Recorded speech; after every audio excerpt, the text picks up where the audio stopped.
We're going to get along great. This is going to be great. This is Inside Wisconsin Sports with Trevor and Josh. Crowd is here, about to blow, waiting for me to start the show. Out the curtain, lights go up, I'm home. Whoa! But all in all, like I told the guys, we're in the tournament. Everybody's 0-0. We're going to have to go on the road, and we got to embrace that opportunity.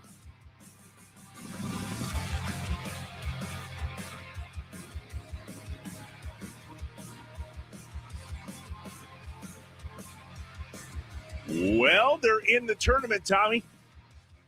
What are we doing calling it the tournament, by the way? I don't know. Yeah, you can't call it postseason either, right? It's the playoffs. How about playoffs? Playoffs. Hey, what's up, Wisconsin? Welcome in. Happy Monday. Ooh, there's a lot of parents this morning that are jumping up and down. The kids are back to school. Yeah. I love my kids dearly, Tommy. You'll know someday. That was 2 weeks. Yeah, I already have my rants. I am big. Send those kids to school. I'm so annoyed. I have a sister in high school still as well, and she's just never at school. And every day I went to school, and they do not do that anymore with these kids. It's ridiculous. It's the most random off days I've ever heard of in my life. And it stems from a laziness from, you know what? We're not going to get into it. We're not going to get into it. Sorry. Quarter and Tommy this morning. What's up, Wisconsin? Yeah. Inside Wisconsin Sports on your radio, on the Wisconsin Sports Radio Network. Trevor Thomas, Josh Albrecht off today. Tommy Wart's in for Josh. And we are powered by the Potawatomi Sportsbook from these studios. Packers, Brewers, Badgers, Bucks. Let's play catch-up on a Monday morning where the kids are back to school. Much to Tommy's chagrin. Yeah. Tell me, you watched the game, Tommy, front to back and sideways. I know you did because I listened to the post-game show, and you were fired up. Dude, that game stunk. That game was awful. It was terrible. It was a joke. It was a game in which you were trying to see how quickly you could get out of there if you were the Green Bay Packers, which I understand that the main goal needed to be health. But you could tell that there was zero goal of gain any momentum going into the postseason. And I don't know that I hate that. I'm not sure, though, either. We'll talk a little bit about it later in the show, but not a ton because it's just not worth it. So let's move our eyes to Saturday night. Packers, Bears, playoffs. Saturday night, 7 p.m., Prime Video. Here we go again. So if you have a Prime Video subscription, nailed it. If you live in the Milwaukee area, Fox 6. If you live here in the Green Bay area, NBC 26. Wausau, Duluth, Superior, you are on your own for this game. Go ahead and get the Prime Video subscription if you want to watch the Packers. Pause. I absolutely hate that for the playoffs. Hate it. I do think that streaming services should probably stay out of the way in the postseason. I'll admit that. This is going to sound terrible, but if my grandparents were still here, I would have to be at their house streaming the game with them, like as if there was no other place that I would be able to watch the game, because my grandfather would be livid that he can't get this game. And then like a casual joke of Trevor's grandfather being like, well, I have a not so smart TV, right? During all of this. Oh yeah. God, yeah. I know that. That's my father. So I got the same deal. Quick question about the Bears. Are they doing this whole we're not going to score during the game thing until the end on purpose? That's a legit question I have this morning because they sure seem to have a track record of this. And I'm wondering if they're literally, this sounds so dumb to say out loud, but are they literally trying to wear down defenses in order to make some crazy ass comeback in the game? It seems so weird. Did you see Ben Johnson? I forgot. This is kind of a surprise sound I had for you. Maybe a little shot at Philadelphia, maybe a little shot at Green Bay, talking about playing versus resting starters in Week 18. Let me play that for you real quick. Please. Real quick. We're quickly turning the page here. Everyone's disappointed. I appreciate, like I said, their effort. Some teams, they rest their starters. We don't. We play football, and, And we felt like it was really important that we were playing our best ball here today, and we didn't get that job done. Packers by a million. Like that Wow. comment right there. First year Moron. head coach saying we play football, we don't rest our starters. Kind of a crazy comment to put out there if you're the Chicago Bears head coach, Ben Johnson. The Nicolay Law Fan Talking text line, 414-677-1250. How do you feel about the game, but not ad nauseum? Because let's be real, we can waste a ton of time worrying about why that looked the way it did. And yet I think it looked exactly the way the Packers front office and coaching staff wanted it to look. Fairly injury-free. Nobody cared. It meant literally nothing. So let's just try to dodge whatever bullets are flying and whizzing around our head in the injury bucket and move on. Ryan from the Falls says, I understand we're playing backups, but LaFleur didn't have this team ready to play. No confidence he'll have the team ready for Chicago. Well, those are two completely different things in my book. You're right. They weren't ready to play this past weekend on purpose. I literally think that game was on purpose. 100%. The game ended at like 2:45, didn't it? Yeah, very quick game. Fastest game ever. All of that was by design. And he's right. I really hope they figure out a way not to carry over this slump for whatever it's worth as we head into the playoffs. It eerily feels like the Brewers at the end of their season, who had a decent run there for a while and made us all go, ho, ho, ho. And then they just did not peak at the right time. But healthy matters. And that was the goal coming out of this weekend.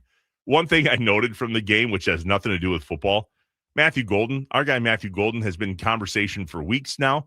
I have an opinion that I'm not surprised by the Packers not using him as often as we all would have liked and thought. What other first-round draft pick that the Packers have made in the last decade have we expected to come in and make an impact right away? I can't think of one.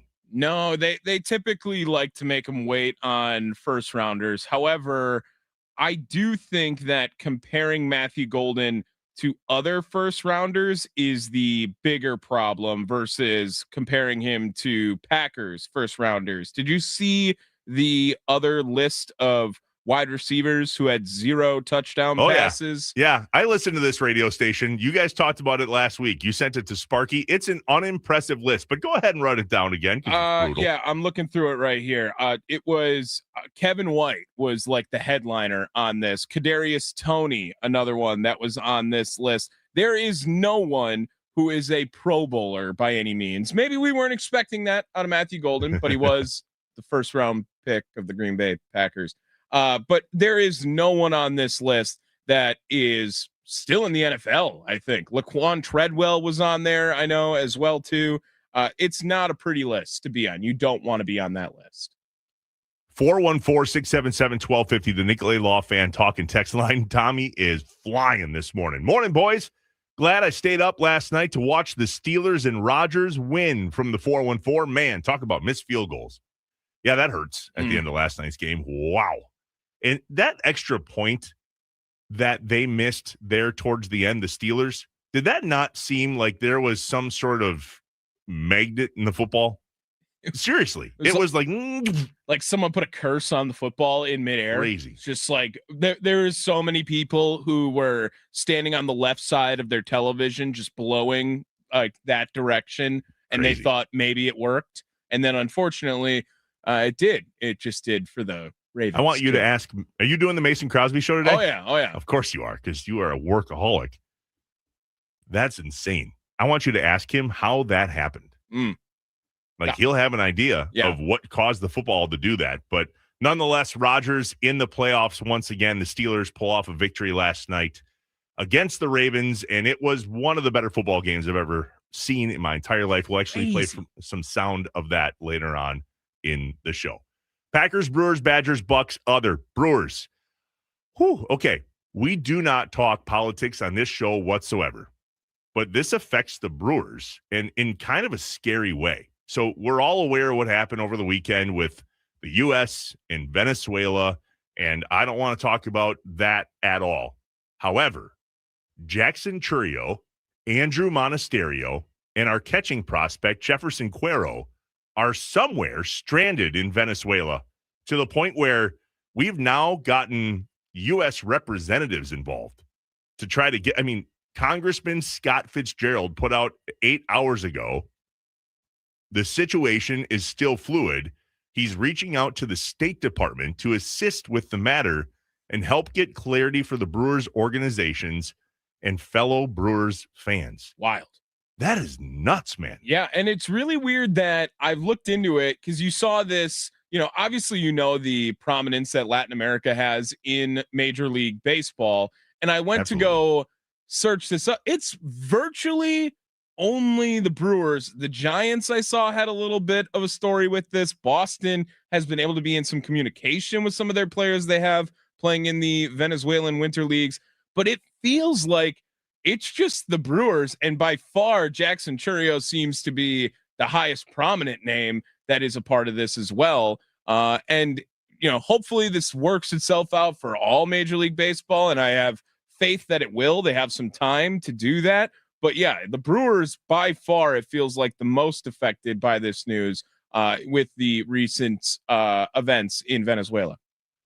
I was semi-surprised that they were playing baseball outside of the Major League Baseball season. Should I be surprised by that?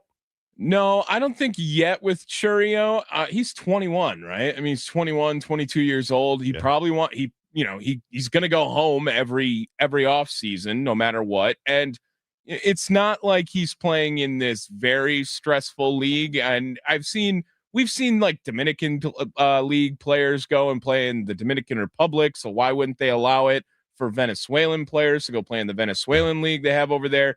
But I can tell you now, there will be contract stipulations in the future for other players now because of what's going on here. I would sure expect so. And obviously that's not something that you plan for. No. That's about as wild as it gets. The 920 just texted, was Jackson playing down there? I'm concerned about that. The guy was injured half the year, and now he's playing games in the winter. Shouldn't he be resting? That's kind of what I thought. So when I saw him in Monasterio playing down there, I was like, But this is weeks ago when I saw some of the highlights. And then after the weekend, and now the Brewers literally, unless they've gotten in contact with them overnight, and we don't know about it yet, which I hope and pray for. But as of right now, Jackson Chourio and Andrew Monasterio and Jefferson Cuero are stranded in Venezuela. We, as in the Brewers, cannot get a hold of them. The airport is shut down there. And that is just, from a Brewers perspective and fans concerning, yeah. And, guys, this is real life.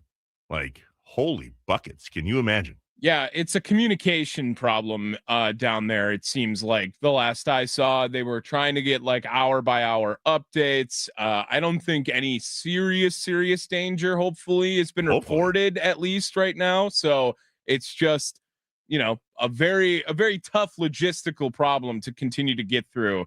Obviously, with it being brand new and fresh, hopefully this speeds up pretty soon here. Elon Musk, if you're listening, will you go find those cats, please? You know where everybody is. Let's be real. You provided some free internet down there with the whatever link system you have. Starlink. That one, Starlink. Yeah. Mm-hmm. Go find them. No Thank free you. ads. Sorry. Starlink. Trapezoid link. We'll start naming shapes. We weren't sure. Let's play catch up. Packers, Brewers, Badgers. Where did they find this bag of money? Did you see this? Yes. The Badgers apparently had a great weekend to start the transfer portal season, including a tight end or a couple, a cornerback, a safety, a defensive lineman, an offensive lineman, a running back, and, oh, by the way, the quarterback that they had pegged as the guy they wanted to go get. Pete Thamel of College Football and ESPN Insider for College Game Day tweeted out over the weekend that Wisconsin has signed quarterback Colton Joseph, the school's top quarterback portal target, an Old Dominion transfer who threw for 21 touchdowns this year, ran for 13 more. He threw for a total of 2,624 yards and ran for another 1,000 yards, which is all great, good, and grand for Badgers football. But, Tommy, I have questions. How does this just come out of the woodwork of going, hey, we were awful the last few seasons. However, here's a bag of gold. Go and get whoever you need to get in order to turn this ship around. Well, quite frankly, Trevor, I am one of the bigger Badger football enthusiasts, I think, at the station here. And I am one of the least excited, I feel, as though from the transfer portal, not because they weren't aggressive and they didn't go out and get people, but we've seen this song and dance before already. This is now do you remember how excited everyone was when Tanner Mordecai got originally brought in through the portal? That was the get of gets for this Badgers team. That program, first year with Fickle, you're going to have a brand new quarterback, one of the top targets in the entire portal that season. Oh, it didn't turn out all that well. Well, Tyler Van Dyke. Okay, nope, never mind. Don't want to talk about that.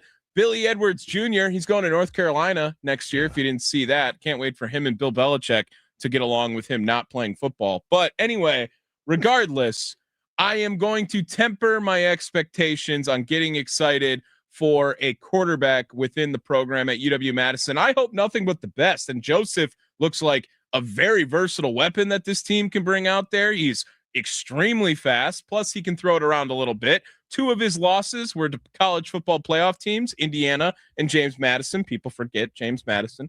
But yeah, I'm not going to get excited yet though. Like this Badger team, the portal is crazy. I'm totally okay with the entire team going into the portal because the team sucked last year and bringing some new guys. Sure. Let's see if Colton Joseph can lead him. We'll see how it shakes out. You are a plethora of college football information over there. I try. Did you see that it was over 4,000 students were in the portal over the last couple of days? No, it's nuts. 31%. There's 1 in 3 shot. If you're a college football player, you were in the portal. I hate it. I'll hate it until they fix it. I'll still watch and participate because it's required, but I hate it. If your program had unlimited money, you'd love it. Like, I don't know if I would. Texas Tech probably loves the portal, man. They love this Good stuff. for them. Buying championships is beyond me at the moment.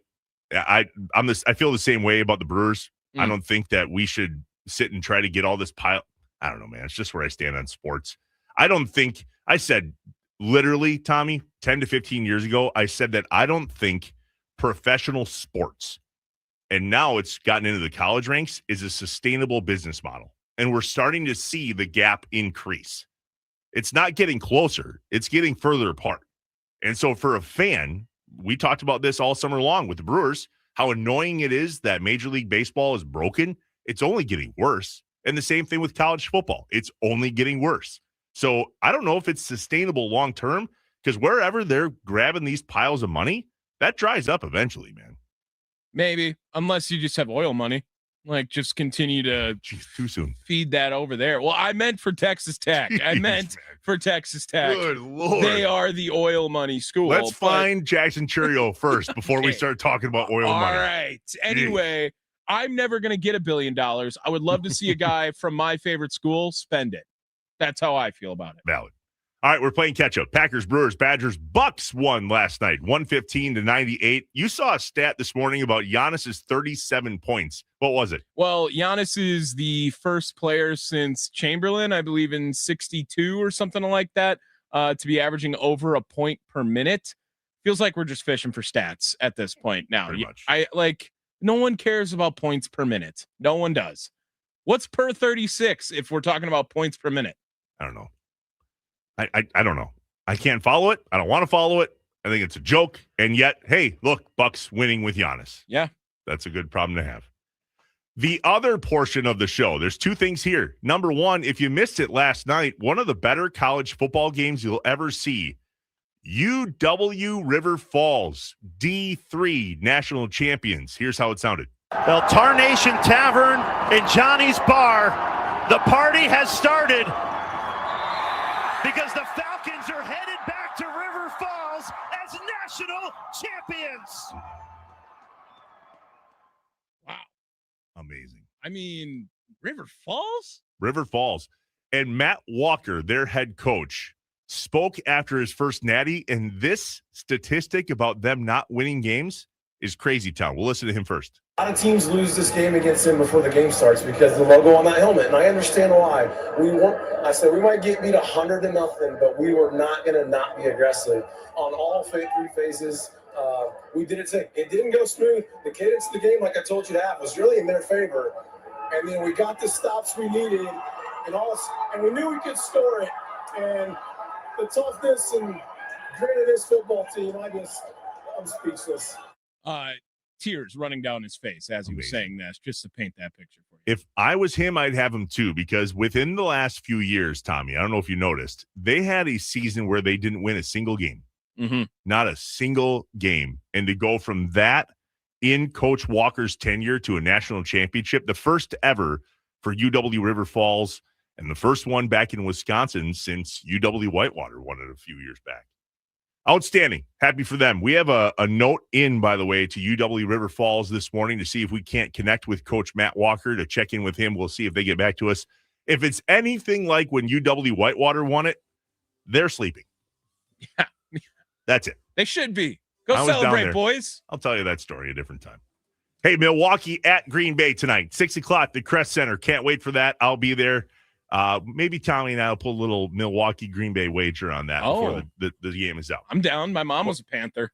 Ooh. When we come back, we have questions, and we'll ask them, does what happened on Sunday carry into the playoffs?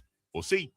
We'll talk about it next. We are inside Wisconsin Sports with Trevor and Josh. Tommy in for Josh this morning, live from the Wisconsin Sports Radio Network studios, powered by the Potawatomi Sportsbook. Good morning, Wisconsin.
The Packers backups lose in Minnesota, making it a 4-game losing streak, heading to Chicago for the wild card game next weekend.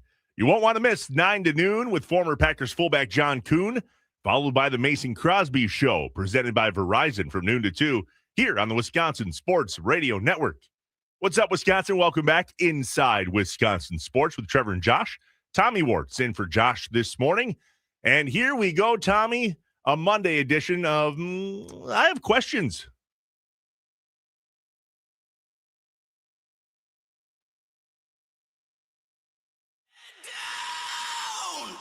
When things just don't add up, Trevor and Josh ask the hard questions or just point out how messed up stuff is. I only have one question. Can you fly this plane and land it? Surely you can't be serious. Do you view this season as a failure? You asked me the same question last year. What's the most important question the Badgers have to answer Saturday? This is a great question. Oh my God, this is a great question. It's time for I Have Questions on Inside Wisconsin Sports with Trevor and Josh. The Nicolay Law Fan Talk and Text Line, 414-677-1250. What questions do you have for us this morning that we will make up answers to if we have to? Oh. But we'll try. We're going to do everything we can to answer your questions. Tommy and I have a few this morning as well, and I think it might be close to the same. Tommy, how do you feel about what we did yesterday in resting all of the players? You had to. You did have to. I understand that. But it is a team that is now on a 4-game losing streak heading into the postseason, and it kind of felt like you were damned if you do, damned if you don't in the moment. Yeah.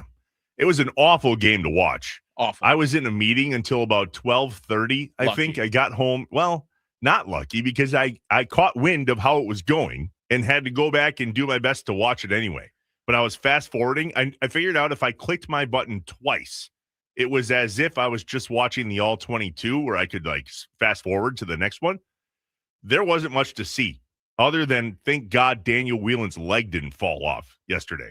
Yeah, kind of ironic because they punted on the game. Like that game was already done before before it even started. I mean, Clayton Tune, like, best of luck to you, bud. Hopefully you never put on the Green Bay Packer uniform again for my sake. Wow. Well, I mean, like, let's just call it what it is. That was the worst Packer game I think I can ever remember watching. You know, Sparky talked a lot last week on how if Clayton Tune somehow came out and had a good game, they should build a statue for Matt LaFleur. Yeah. Not so much. I'll take a pile of rocks and call it a Clayton Tune statue. You and I feel the same way. Yeah. Here's what Coach LaFleur had to say about health over momentum. Yeah, I think we did the right thing today in regards to trying to, and we'll see. Time will tell. But I feel better about this certainly than I did a year ago after the game. It was a double whammy when we lose the game and you lose like a key player for us to go into that run. So I thought this was the best decision. Trevor Thomas, did you see our boss or colleague, whatever, I don't know, he's my boss, Sparky Pfeiffer? Did you see he did retweet a very interesting tweet in regards to the benefit for the Green Bay Packers resting all of their starters week 18? I did not, but please share. If you are debating, this comes from James Palmer on Twitter. If your starting quarterback should have played in week 18 or rested last season, 4 QBs rested in week 18. All of them won their first playoff game. Okay. Mm-hmm. See, there was a lot that went into those decisions yesterday. I mean, rested / coach's decision, healthy scratches. Xavier McKinney, give him a rest. I don't know why, but give him a rest. As if we couldn't play without him because he hasn't done much, but I digress. There was a joke on Rashawn Gary in there somewhere. There's a joke there. There is. Quay Walker, Edgerrin Cooper, Josh Jacobs for obvious reasons. Zach Tom still trying to come back from his back / knee injury. He was questionable anyway. How'd you feel about Malik Willis not playing in the game and Jordan Love being the emergency quarterback? Yeah, actually, that was one of the most frustrating points of the entire game is that while it was a long shot, feels a little irresponsible that Jordan Love would be the backup for this game, especially when you sign Desmond Ridder. Hell, throw Desmond Ridder out there. If you were already giving up on the game in the, we don't care, whatever it is at the end of this, then let Desmond Ridder play. I don't care if Clayton Tune is the starter or Desmond Ridder is the starter, but by no means should Jordan Love have even thought about entering that football game. There was a lot of talk all season about not wanting to take the ball out of Jordan Love's hands because Malik Willis could or could not take a snap or two and change things up on the Packers offense. To see Malik Willis protected and Jordan Love not made me scratch my head. I think I understand the strategy because we all saw how Clayton Tune did yesterday. If Malik Willis goes down and Clayton Tune's the backup, uh-oh. I think, would you rather just be Desmond Ridder after being here for 10 days at this point? Yeah. Throw me in. Like, I don't want to see Clayton Tune again. I'm good. I don't need Looney Tune. I don't need. I think I understood the call, though, to sit Malik Willis. He's clearly injured. Jordan Love wasn't going to get in the game. And I don't know if you caught it, but after the game, Matt LaFleur said that if Jordan Love was going in, 0 passes were going to happen. That's wild. Like, do you remember, was it 2-3 years ago when Brock Purdy's UCL got damaged in the middle of the NFC Championship game? And then it was the year the Eagles went but lost the Super Bowl. And Brock Purdy, the 49ers were a juggernaut, but then they had to put their backup in, then their backup got hurt. So then they had to throw a torn UCL Brock Purdy out there, and they just could only run the ball for the rest of the game. That's why they have the emergency quarterback rule now. Sure. Yeah. Oh, it sounds like you totally rung a bell in your head. I don't think you listen to this show because if it doesn't have to do with Wisconsin sports, I'm pretty checked out. It was the NFC Championship game, man. That's like all Wisconsin sports know. But I have to keep tabs on it. Geez, you are just throwing daggers this morning. Bows everywhere. So how do we feel about round 3? I mean, we sat our starters. We sat a lot more. We clearly are not on a heater. We're on the opposite of a heater going into the playoffs. Colder. How do you feel at this point on a Monday after that game going into the Packers-Bears playoffs on Saturday night at 7? I think 2 things can be true about this claim, Trevor.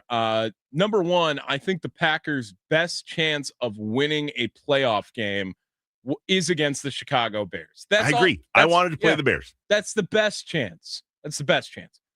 However, I would have rather have just been the Eagles and risked losing to Philadelphia so I don't have to lose to Chicago. I just can't. I don't want it. I don't want to do that.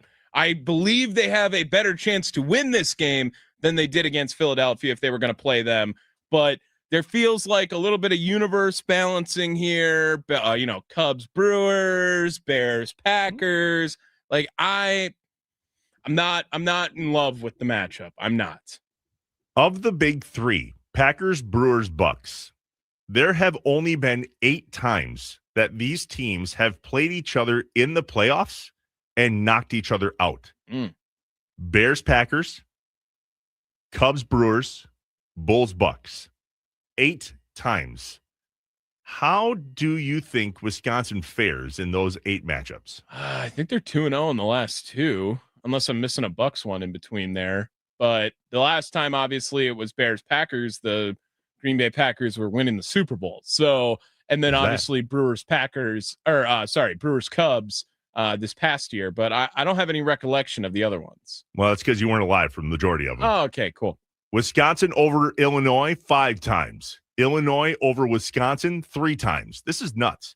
Do you know how many times the Packers and Bears have played in the playoffs? According to my research, let's say 3 times. According to my research, once. Just 2010? It says here, NFL, Wisconsin teams eliminating Illinois teams happened once. The Bears eliminated the Packers, but I'm saying how many times have the Packers eliminated the Bears from the playoffs? 1 time. 2010 NFC Championship game, January 23rd, 2011. Packers won 21-14. The Bears have only eliminated the Packers from the playoffs 1 time, 1941. Good year. The Western Division playoff. Bears 33, Packers 14.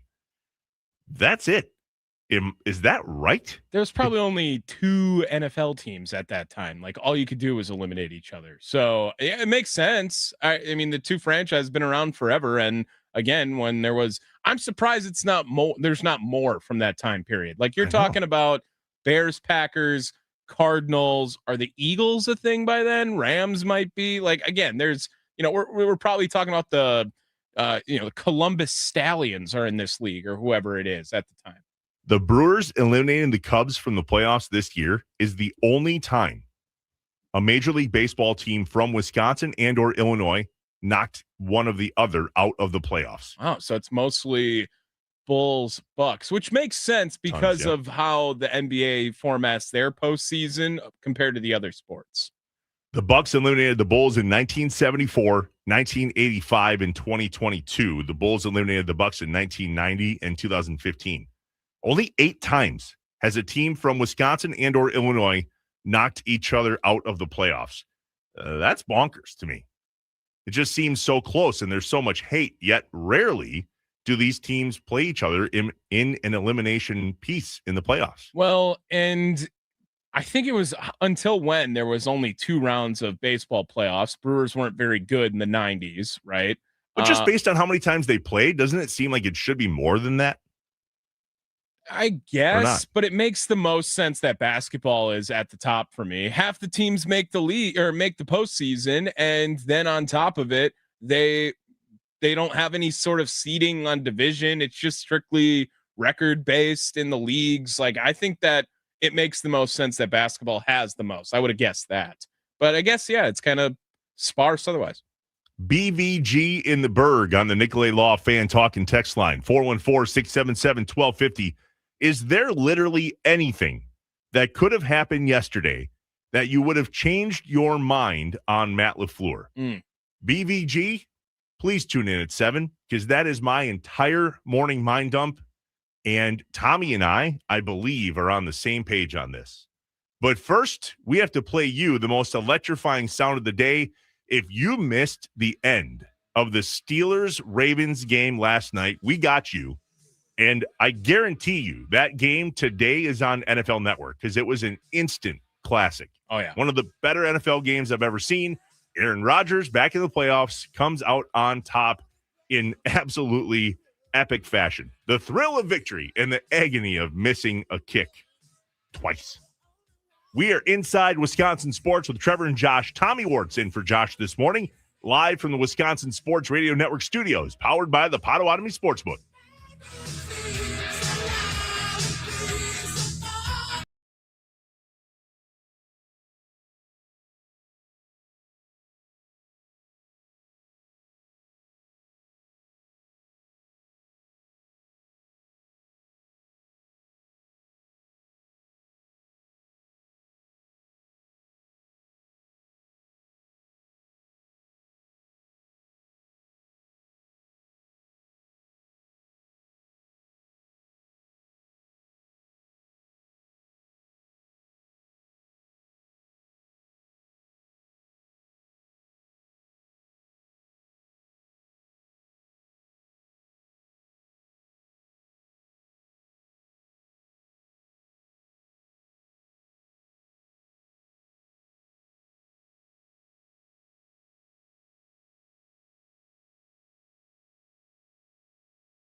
Inside Wisconsin Sports with Trevor and Josh. Tommy Wart's in this morning, live from the Wisconsin Sports Radio Network studios, powered by the Potawatomi Sportsbook.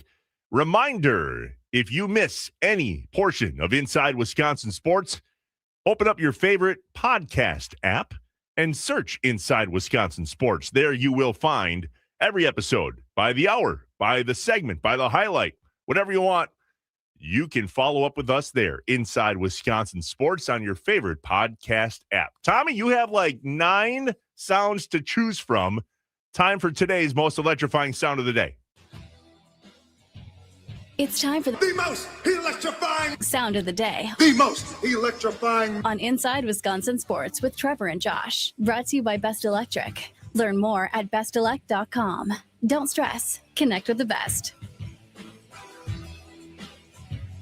Most electrifying sound of the day, brought to you by Best Electric. We'd like to keep Wisconsin ties to the most electrifying sound of the day, as always. Mm-hmm.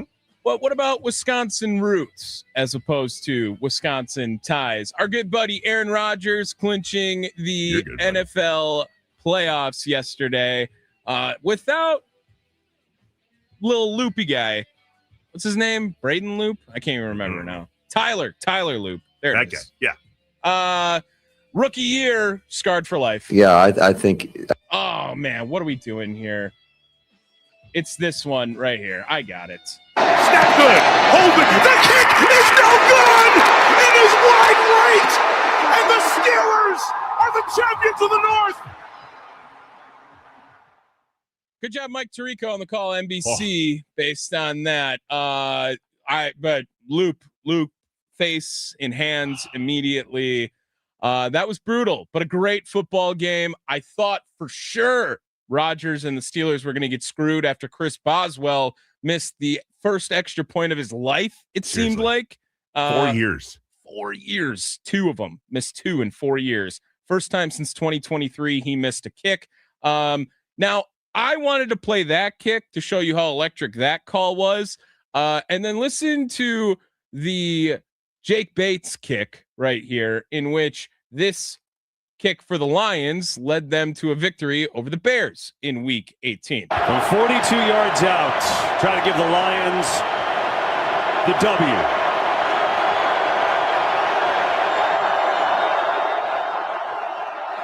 Snap and hold are good. The kick is up and good. And the Lions going to finish their year with a win in Chicago, 19-16. Not the That same made me juice. Not quite. And boy, do the Lions have a way of doing that at the end of the season. Yeah. Felt that. But I mean, the Bears don't quite feel it the same way. The Eagles throwing out Tanner McKee was just never going to go in the Packers' favor. I'm sorry. Just wasn't. So it's the end of a game, Tommy. You're in the football game in the NFL. The season is on the line. And you have to make the play to win or lose the game. Okay. Are you the quarterback, the running back, the receiver, the kicker?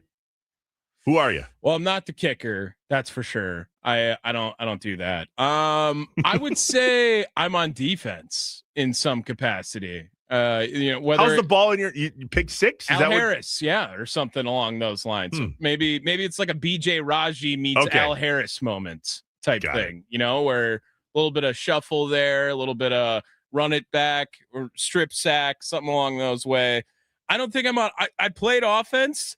I was a lineman. I can't imagine touching the football. I just my entire life, I was like, if I'm touching it, something went horribly wrong. So I'll stick to the defensive side. If I'm going to make a play, I can't even imagine me doing something with the ball in my hand. Sorry about the raspy laugh today. I feel like I'm a 3-pack-a-day smoker. I got sick over the weekend or over the holiday break. My family caught the whatever influ, COVID, I don't know what it is. Yeah. Brutal with the sweats and the cough now and the headaches. Awful. Don't feel bad for me. I'm just giving you a heads up as to why I sound like I'm binging cigs every break that we have. That's why your voice is so low, right? That and whiskey. Whiskey helps. Yeah, not in the morning, but definitely at night. Okay. Definitely at night. All right. Big bourbon guy. In case you missed it at the top and somebody just texted in about this, UW River Falls, a big upset last night, beating North Central College to win the D3 National Championship.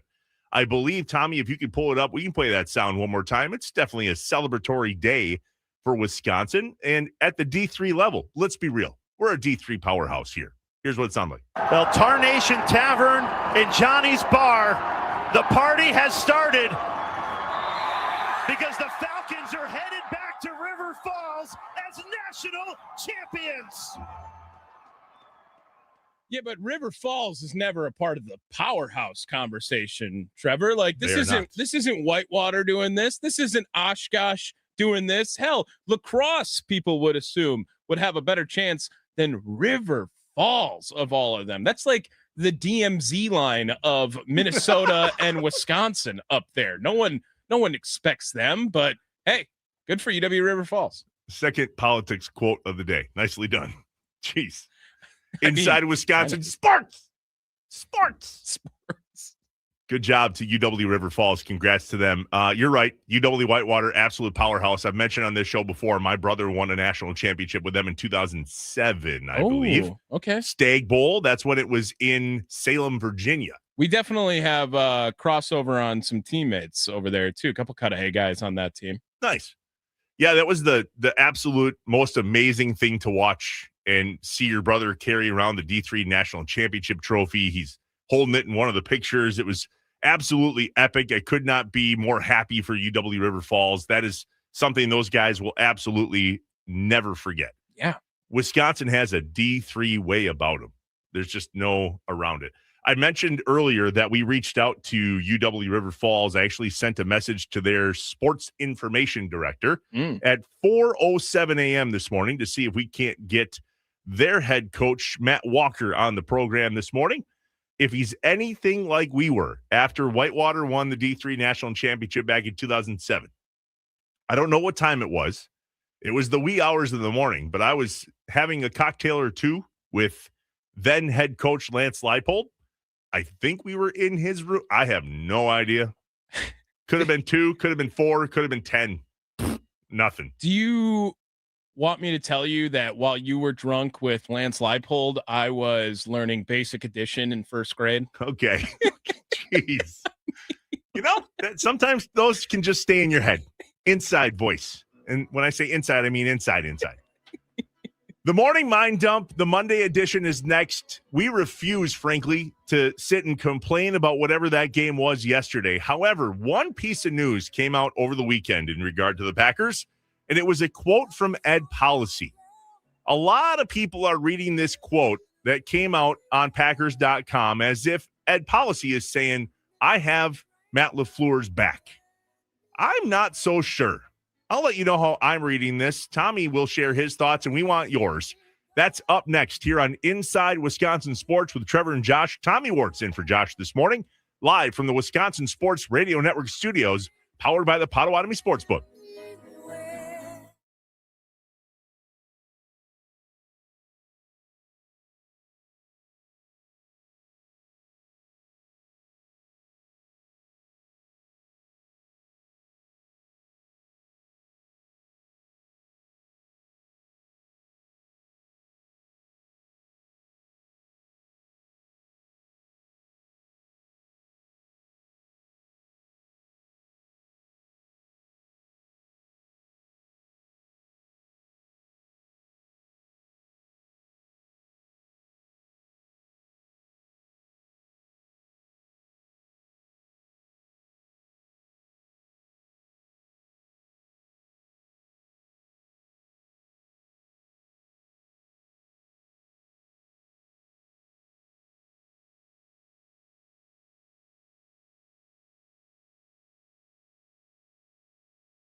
Oh, it's great.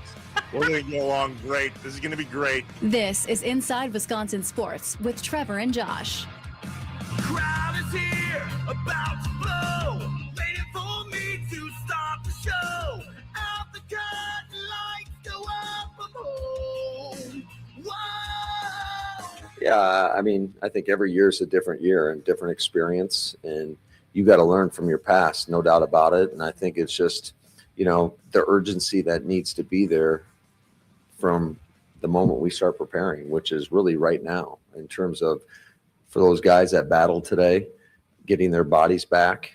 We got to have a great week of preparation. We got to maximize it, make the most of it, and go shoot our shot. Shoot your shot, Matt LaFleur. Scared money don't make money. You're in the tournament. All the things. Just win. How about that? Just win. What's up, Wisconsin? Welcome in Inside Wisconsin Sports. Trevor Thomas, Josh Albrecht off today. Tommy Wart's in for Josh. We are live from the Wisconsin Sports Radio Network studios, powered by the Potawatomi Sportsbook. A lot of us waking up to some icy roads across the state of Wisconsin this morning. Travel safe if you are out there. It was a little dicey on the way here for me this morning. I would say, hey, bud, how is it for you, Tommy? But you go sleep at the radio station.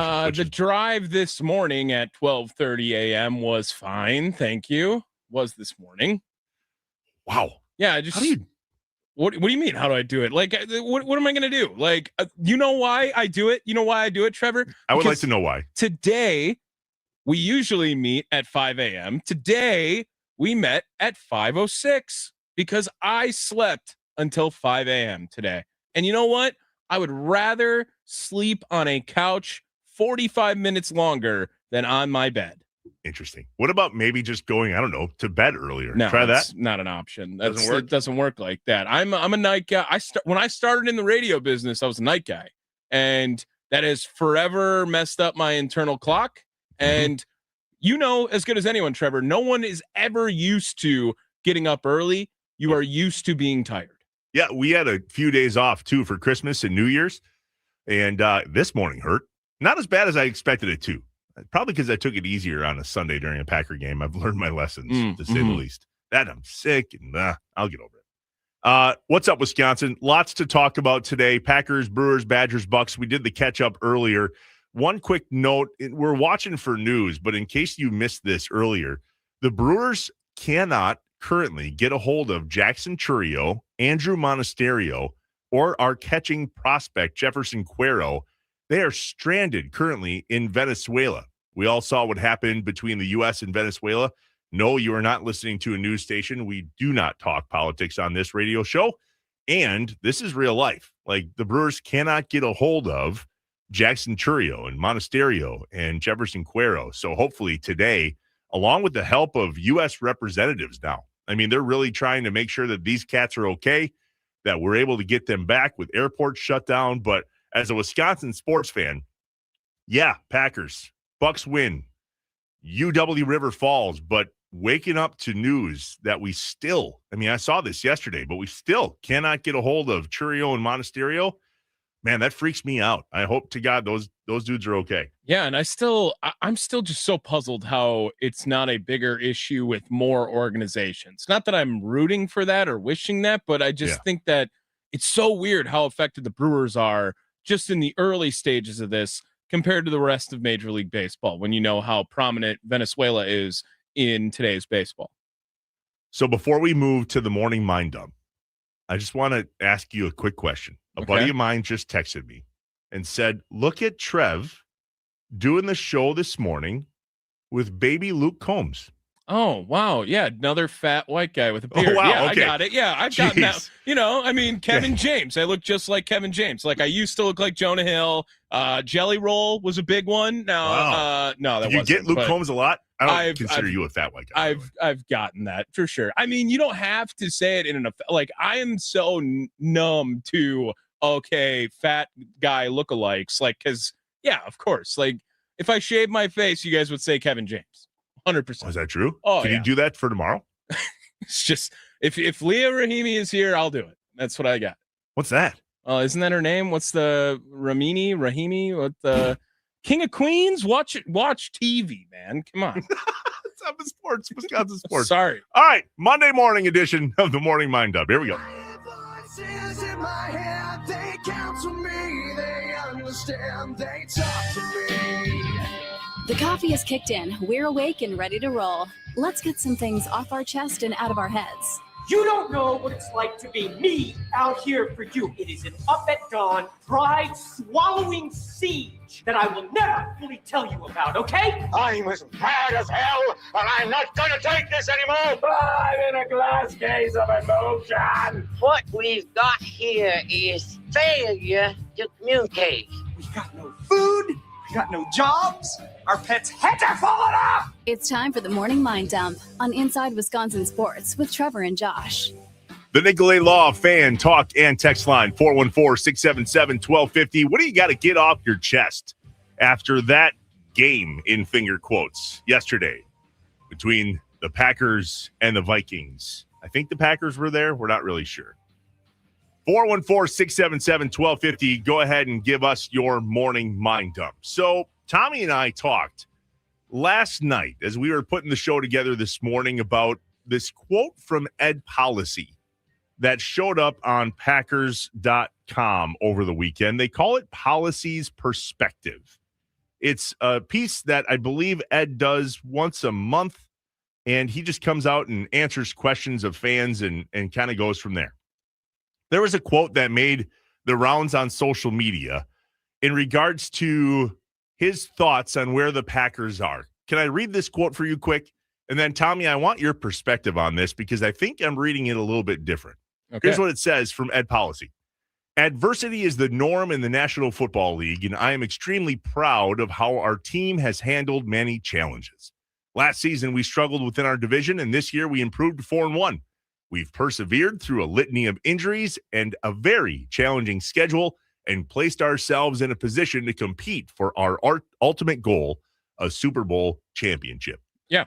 There's a lot of people online, Tommy, saying that was Ed's way of saying this season is what it is, and Matt LaFleur did the best with what he was given. Is that where you land? Sure, yeah. And I think that when I initially read this, that was my perspective, is that it was this vote of confidence for Matt LaFleur heading into the postseason, heading into next season.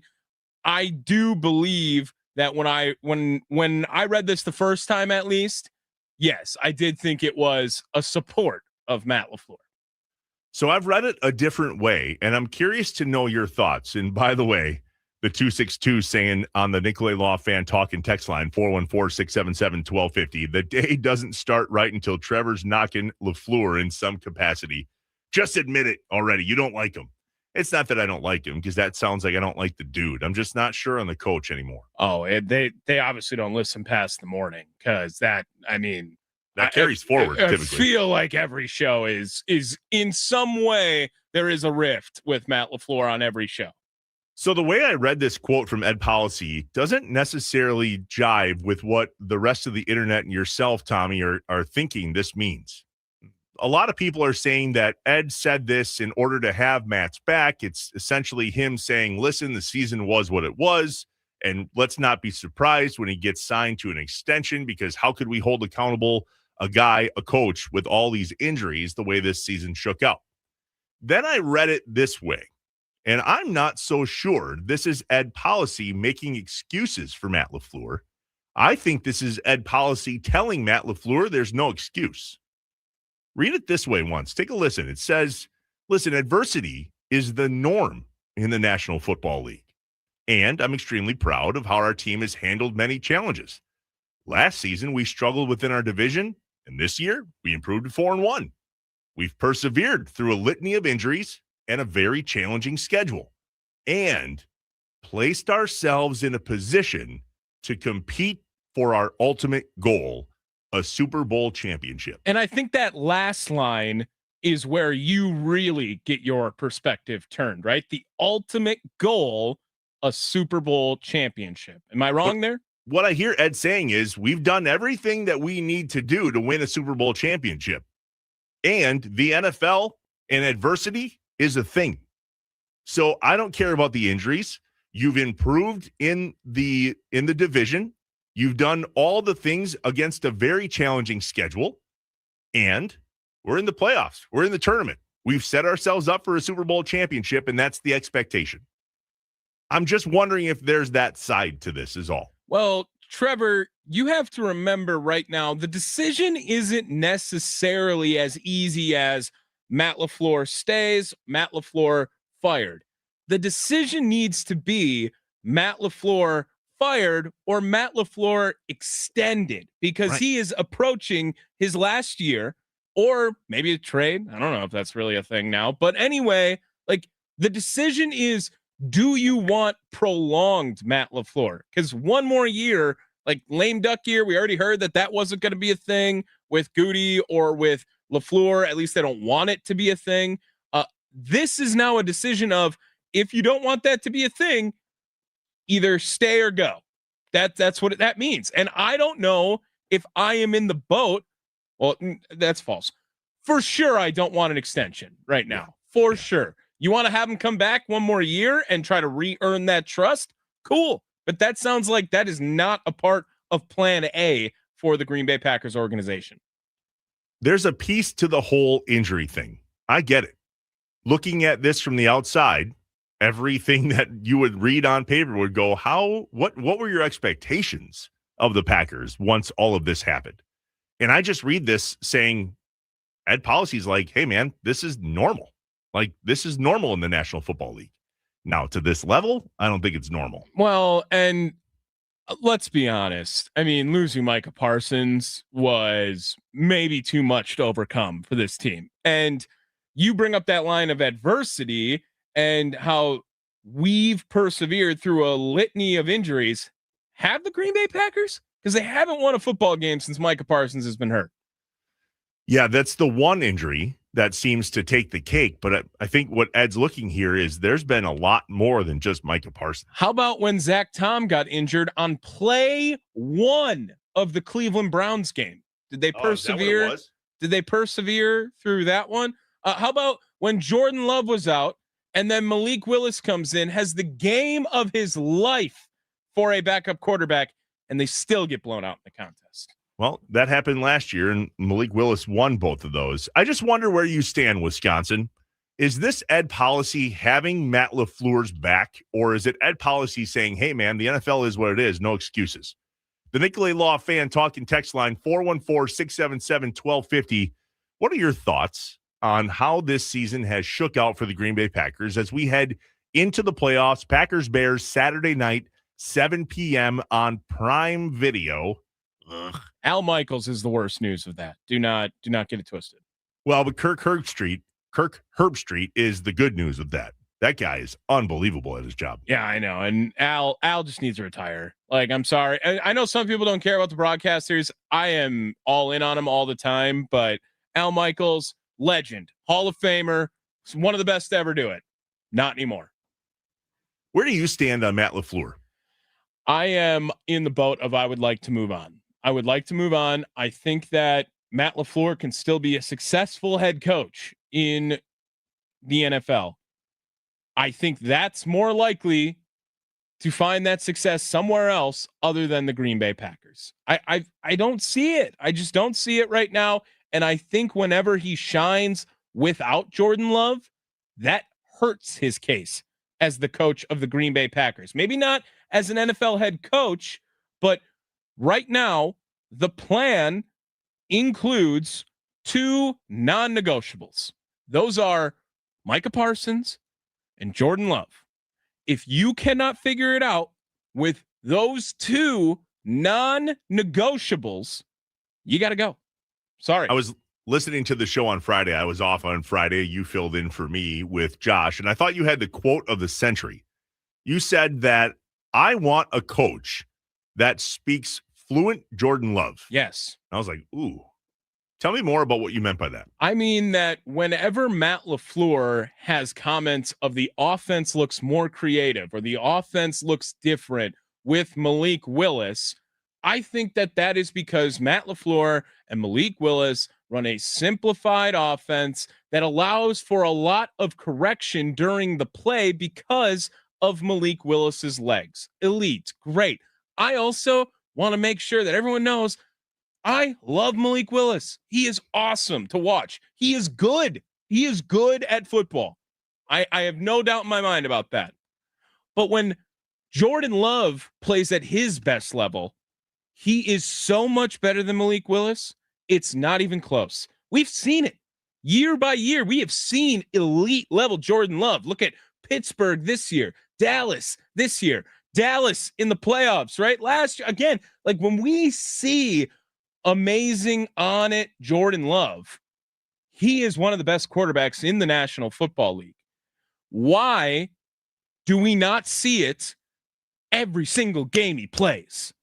That is why you need someone who speaks Jordan Love and not, working knowledge, working area of Jordan Love and fluent in Malik Willis. I need Jordan Love first language. That's what I need.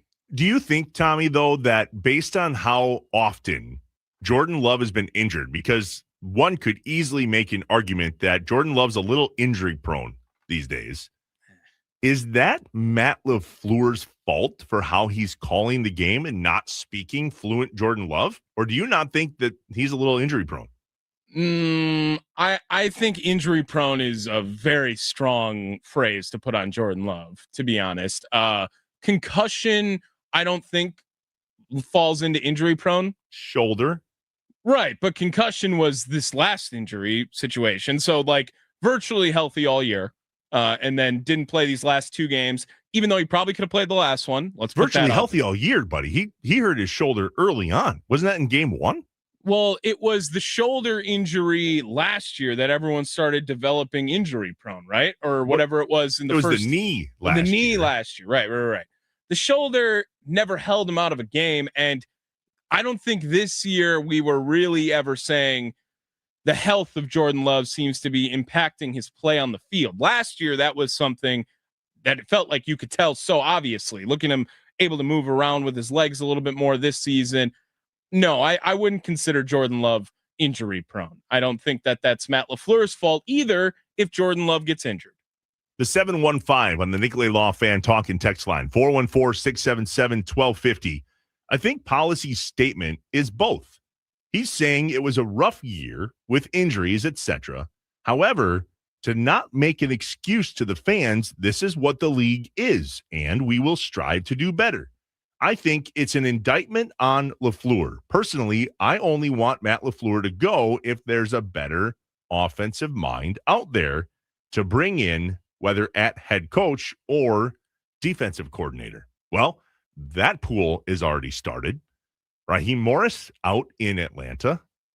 The head coach of the Browns, I believe, got fired over the weekend. Is it Stefanski? Is that right? Did he get fired? Did he not? I don't think so. I might have missed it, but yeah, Kevin Stefanski is definitely a hot seater. Today we're gonna hear a lot. It's the Black Monday of firing coaches. Google that, would you, quick, to make sure I'm not putting out false information? Yeah, I got I'm almost positive I saw that. The 770 says, why aren't we also talking about Gutekunst? Do you really feel like his performance in his role is good enough to warrant an extension? My question to that is, compared to what? I'm not sure that Gutekunst could have given more players to Matt LaFleur to succeed this year. Micah Parsons being the keynote speaker in that category. Tommy, what do you think? How's Goody matching up in the whole what's got to change in Green Bay? Just to clarify, I do not see an article on Kevin Stefanski. All right, I made that up. Being good totally dream fired. Last night, though. But on Goody's what? One more time? Say that one more. Sorry. The question here on the Nicolay Law Fan Talk and Text line, yes, is why aren't we talking about Gutekunst? Do you really feel like his performance in his role is good enough to warrant an extension? Do you feel that the Micah Parsons deal was the biggest thing to ever happen to the Green Bay Packers since Reggie White?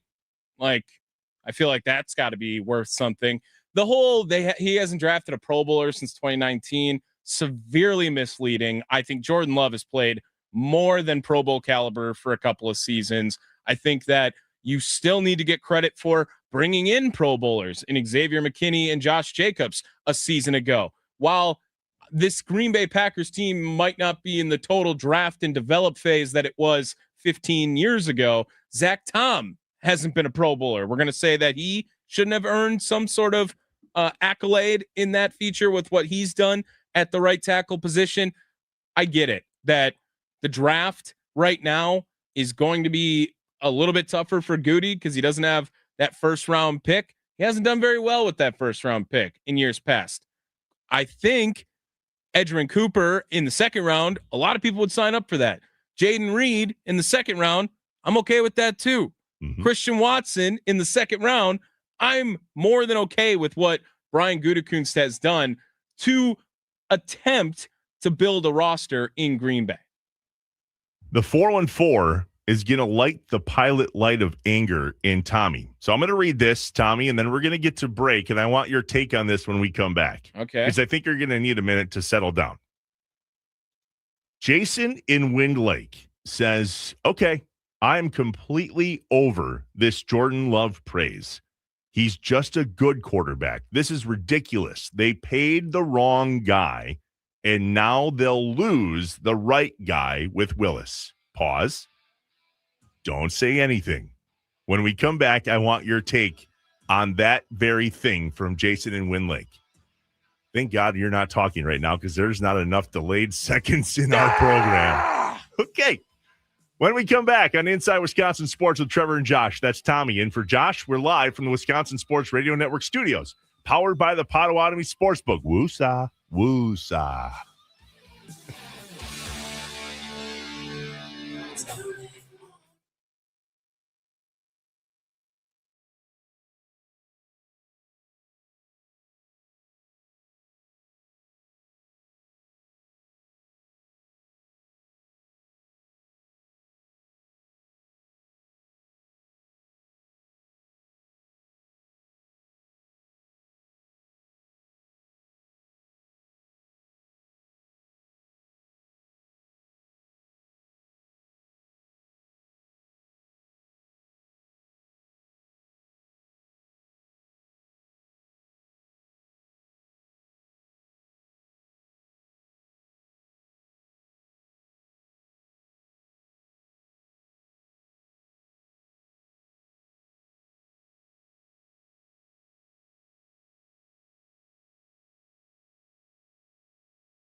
What's up, Wisconsin? Welcome back inside Wisconsin Sports with Trevor and Josh. Tommy Wart's in this morning.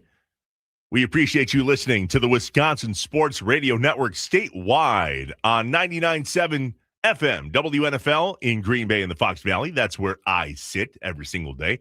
I can see the blinking lights from Lambeau Field as we speak. Too bad there's no more football there. 93.9 The Game in Wausau, 710 The Game in Duluth Superior, and where Tommy is in Milwaukee at 12:50 a.m. and 105.7 FM The Fan. Make sure to follow us on social media at WI Sports Radio. Before we get to the good, the bad, and the ugly, which we do every Monday, as we recap whatever that was yesterday, which we won't spend a lot of time on because our eyes are on the Bears. A moment ago, Jason in Wind Lake said, all right, I am completely over this Jordan Love praise. He's just a good quarterback. This is ridiculous. They paid the wrong guy, and now they'll lose the right guy in Willis. Bad news, Tommy. The 715 just texted in and said, sorry, but I agree with Jason. Love is a good quarterback, but not a Willis. I think we overpaid for him. Please prove me wrong. Signed, Jeremy. Tommy, before you go completely ballistic, please remind yourself that you're in charge of the delay. So if you accidentally drop something here you shouldn't on the radio, it's completely on you. Jeremy, I love you. Hope you're having a good Monday. I don't know you. Never met you. I would love to meet you. We should have a beer. Calling Jordan Love good, but not a Willis is maybe the craziest sentence I think I've ever heard in my life. Like, as in Malik Willis is an all-time quarterback? Like, he's not a Willis? Are we calling every quarterback? Are we comparing them to Malik Willis right now? Anyway, regardless. The paid part was the first part of this. I wanted to break it down. They paid the wrong guy. Paying in the NFL, I would love to know how many of you are contributing to the salary of these players, okay? So, because that's the first part of this, where Jordan Love's $55 million a year all of a sudden is taxpayer dollars or something right now. This third politics reference of the day. Okay. Killing it. But payment in the NFL is largely based on timing in the NFL. If you remember, the Green Bay Packers were rushing to get that deal done because at the exact same time, Dak Prescott was due to get paid in the NFL at the same time. The quarterbacks who are being paid more than Jordan Love, there aren't that many. Number 3 on this list, actually getting paid the same, Josh Allen. So is Trevor Lawrence, all right? Which I would like to think Jordan Love falls somewhere in between Trevor Lawrence and Josh Allen. Yeah, I'll give you that, yeah. Okay? Above him is Joe Burrow, who everyone's like, oh, Joe's great. Joe's so cool, man. Look at his hair. He's awesome. He owns the Batmobile, Trevor. That's how much money he has. Yeah, his team just didn't make the playoffs, and he's currently whining after losing every single game he does in Cincinnati. He also lost a record last night, too. Did you see this? UW River Falls quarterback Caleb Blaha beat the season total yards record. All divisions, single season total yards. Sorry, Joe Burrow. Dak Prescott is the highest paid, the only quarterback getting $60 million a year. I think Jordan Love and Dak Prescott are the same tier quarterback. I think Dak Prescott is damn good at football, really good at football. The quarterbacks that Jordan Love gets paid more than currently on this list, Tua is the next guy. You want that Tua contract? You think you want that? Jared Goff, you want that contract? No, thanks. Brock Purdy, very similar. Jordan Love, however, more touchdowns, less interceptions, higher quarterback rating, and a little bit lower on the completion percentage. So let's just say right there, having a better year than Brock Purdy. Justin Herbert, most overrated quarterback in the NFL. Lamar Jackson, he'll have fun in Cancun next week. Jalen Hurts, everyone talks about how Jalen Hurts is the reason the Eagles are good at football, right? Don't forget the next 3 after that. Kyler Murray, Deshaun Watson, Kirk Cousins. Open your eyes! What are we talking about, Trevor? I don't know. I'm just reading the text line when it comes in, bud. Well, you're good now, though. You're all better. You made your point. Well done. Thank you. You didn't swear, which I'm surprised by, frankly. Yeah, I swear to God, I just you are comparing Jordan Love to Rodgers and Favre. He's not as good as those two. Not even close. Okay, he's not. Fine, admit that. He is very good in today's NFL landscape in quarterback talent that is very much down over the last 15 years. I can admit that too. Thank you. We'll have to talk about where he lands and how well he does there, because if you don't think Tommy's going to keep an eye on that, you are wrong. Tommy, do we have a few callers that we got to get to the Nicolay Law Fan Talk line? Yes. Let's go to Jason and Oshkosh first. Jason, good morning. You're on Inside Wisconsin Sports. Thank you for having me. Thank you. What's up, going on? Jay? Pretty good. Yeah, what you got for us, Jason? So like where you guys were talking about Jordan Love, I think Jordan Love is a top 10 quarterback with all his stats and what he's been doing. I think a lot of the times with like the touchdowns and everything is down is because we handed off to Josh Jacobs and he has I think one of the top 5 rushing touchdowns. Yeah. So like if he was Matthew Stafford and he was throwing it on every goal line play when he was in the goal lines, in the red zone, I think Love would have a much higher touchdown. But either way, I think Love has played super efficient this year, and I think he's a top 10 quarterback. I also think with the whole Matt LaFleur, like, do we keep him, do we extend him, or do we let him go? I think we should give him like just a 1-year contract so he's not a lame duck and let him prove next year, because I do think he's been doing pretty good with such a young cast. We still have the 3rd straight year of have the youngest team in the NFL, and I still think that he's doing solid. I know the injuries have been tough. I know the Browns game, that was a tough loss. We should have won it, missed that. Yeah. We got that field goal blocked. That was tough. And then against the Cowboys, Dak just torched us, but we should have won that.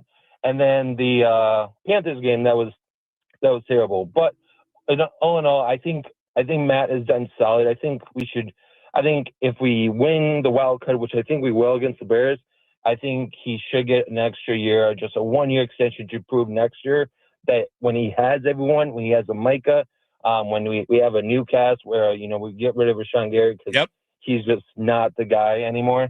And we get someone like, I don't know, Sorrell or someone who was going off yesterday, was really good yesterday. I think see what Matt LaFleur does next year. And then if he doesn't do well next year, then we have the conversation that we just let him go. Yeah, amen to that. Jason, thanks for the call. Yeah. We appreciate you. Let's move it along here. John and Franklin, good morning, John. How we doing?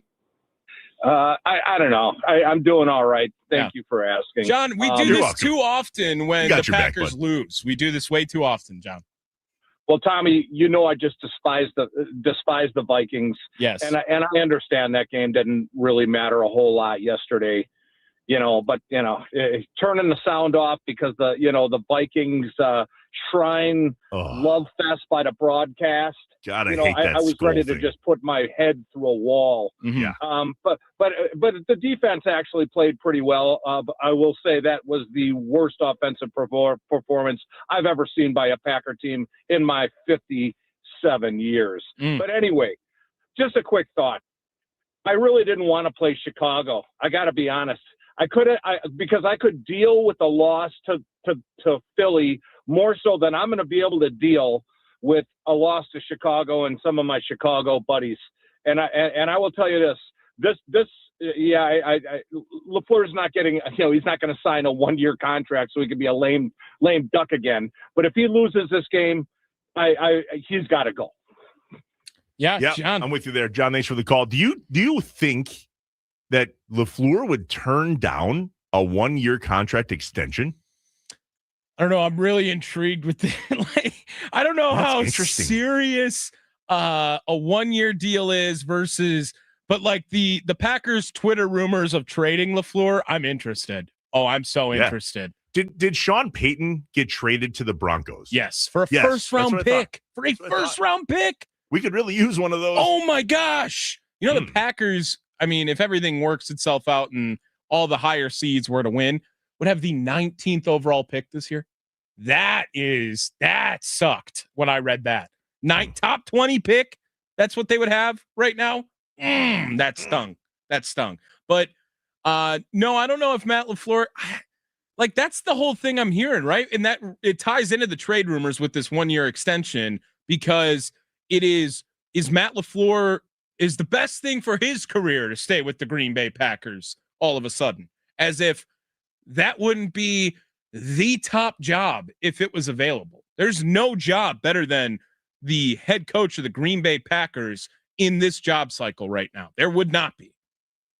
When we come back, Tommy, there's some feedback for you, my man, on the Nicolay Law Fan Talk and Text line, 414-677-1250. Your rant has not landed well. That's fine. We'll get to those. Plus, we got to buzz through the good, the bad, the ugly as we prepare for Packers-Bears. Saturday night, 7 o'clock at Soldier Field on Amazon Prime. Fox 6 in Milwaukee, NBC 26 in the Green Bay area, and the rest of Wisconsin apparently is on your own. Either get a Prime membership or go over to a buddy's house or the bar, because there's no other way for you guys to watch the game. I hate that for you. We are inside Wisconsin sports with Trevor and Josh. Josh out, Tommy Ward's in, live from the Wisconsin Sports Radio Network studios, powered by the Potawatomi Sportsbook. Jackie gonna be a football star.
All right, Inside Wisconsin Sports with Trevor and Josh. Tommy in for Josh this morning. We're live on the Wisconsin Sports Radio Network, and those studios are powered by the Potawatomi Sportsbook. Tommy just went on an epic rant about why Jordan Love and why not Malik Willis, as if that's even an argument. But here we are. We're having it. There's been some great feedback, Tommy. So let me read off some of these things. Maybe you give a word or two in support or denial, and then I got a private text that is Team Tommy as well. So I'll read that one in just a moment. Go ahead. First things first, somebody says here in the 608, that was an extremely silly rant. It really was. Whether you want to admit it or not, there has not been a return on investment with how Love has been paid. Regardless of what variables go into that, it's still a fact. What investment did you make? Like, you're just a fan. They had to pay him at that time, and he has played very well. He has won a playoff game in that time. If this Packers team had the reverse, that's a big one, I also think. They'd won a playoff game last year, I think we'd have different thoughts instead of 2 years ago. Great response from Tommy on Love Willis. Couldn't agree more. That's not to put any hate on Willis.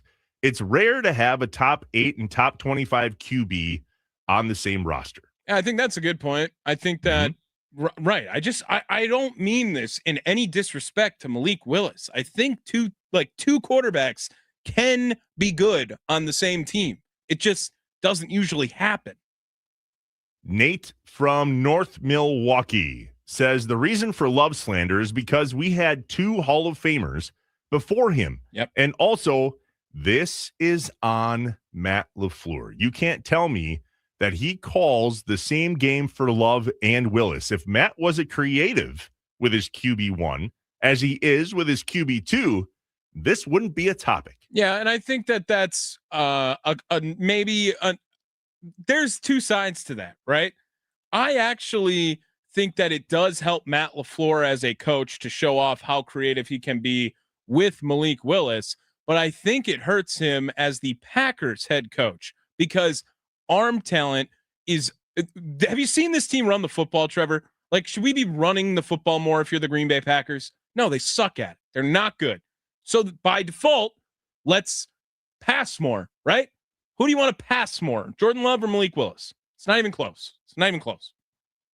So here's the message I got from my buddy Brian. It says, how is his rant not landing well? It was dead on. And then I said, well, has this ever happened with a backup quarterback before? Did we praise Doug Peterson this way? And he said, nope. And it didn't happen with Matt LaFleur either. However, not Matt LaFleur, Matt Flynn. However, it did happen with a backup quarterback in 92 that turned out pretty well. Oh, yeah, Matt. Good old Matt. 92? That guy's name was Brett. I'm sorry. I thought you meant the Matt Hasselbeck, Brett Favre. They were legit about that, too, back in the day. There was some rumblings.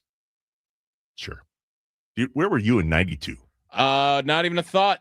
Not even a thought. Golly. Not even close to existing. What year were you born? Dude, my birth year starts with a 2, man. You don't want to hear the rest. Oh, yeah. That is nuts. Yeah. I'll be 26 in 6 weeks.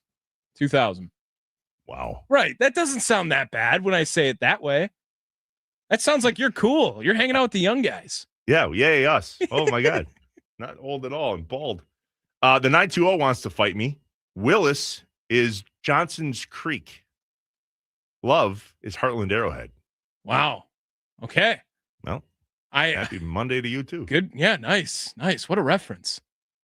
All right. Quickly, the good, the bad, the ugly. Tommy, is there anything good that we can learn from yesterday's game? I do believe there is. Well, first and foremost, like Danny Whalen, by far, like the biggest Pro Bowl snub out there at this point. Should have been a Pro Bowler.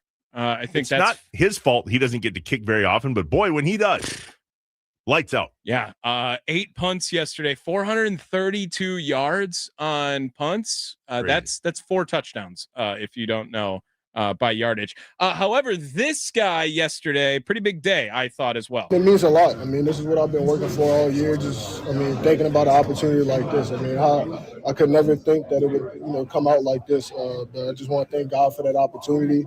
I mean, it's something that I prayed for and I waited for and I worked for it, and looking forward to getting more opportunities. You cannot convince me that Barron Sorrell did not earn himself one extra snap in place of Rashawn Gary at least next week. Yeah, that's going to be very interesting to see how this shakes out in the playoffs, because if there is a guy that proved himself, indeed, it was Barron Sorrell. The bad, I would say the rest of it. And it doesn't matter.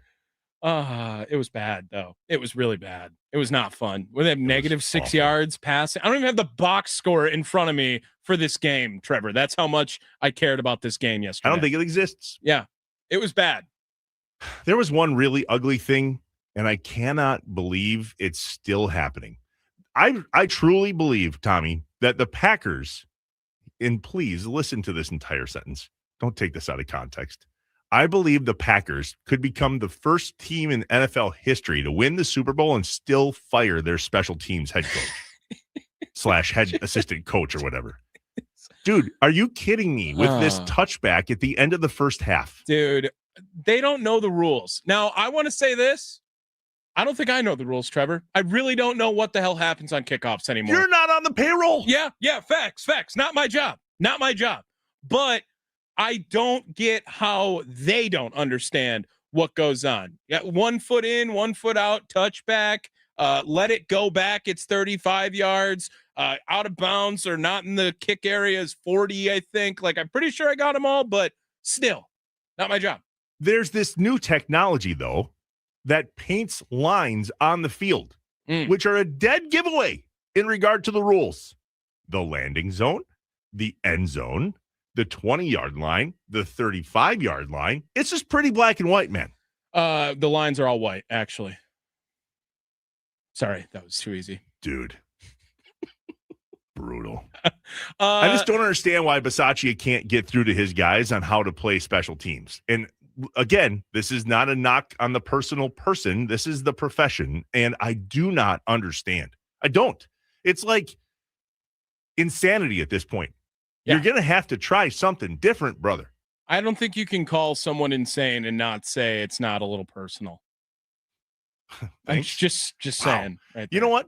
Why don't you talk politics for the next 2 minutes and see how that goes? My ugly, however, this play. But Journey has been the two-time Pro Bowler as the Packers. Wilson running for his life, and boy, he's going the wrong way. Wilson, he might get. Oh my goodness!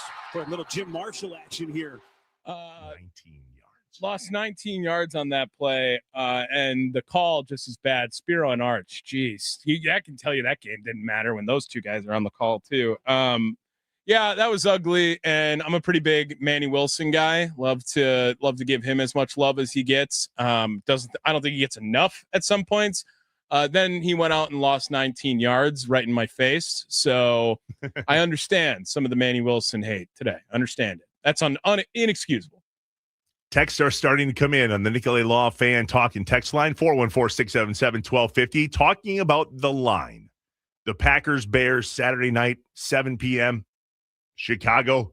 The line, according to the Potawatomi Sportsbook, is Bears -1. There are some people that are saying they see Bears -1.5. Somebody even said earlier that they saw the Packers favored by 1. According to our friends at the Potawatomi Sportsbook, it is Bears -1. Who are you taking? I'm already making a prediction. On Monday, you're going to make me do this. Yeah, I'm going to ask you again tomorrow. I just watched Clayton Tune play football, and you want to ask me who I think is going to win next week? I'm not asking for your score. I'm asking, are you taking the Bears -1? Are you taking the Packers +1? It's Monday. Can we get another tie? Has there ever been a tie in the postseason? I don't think it can. I don't think you can. Yeah. I mean, I'm not on the payroll. No. And I do know the rules on this one. Rich I Bisaccia, don't think a tie can happen in the playoffs. Have we found Jackson Trio yet? We need a win today. In case you missed that earlier, Jackson Trio and Andrew Monasterio are we can't find them in Venezuela, and that's scary. Nobody can connect with them. We don't know where they are. That's horrifying as a Brewers fan. Horrifying for the personal side, too. But somebody track them down for the love of God. Can't handle that. All right, when we come back, What should we be more afraid of as Packers fans? The Bears defense or the Bears offense? We'll break that down next. We are inside Wisconsin Sports with Trevor and Josh. Tommy in for Josh, live from the Wisconsin Sports Radio Network studios, powered by the Potawatomi Sportsbook.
that you're an eternal pessimist. I like to say I'm a realist. Oh, great.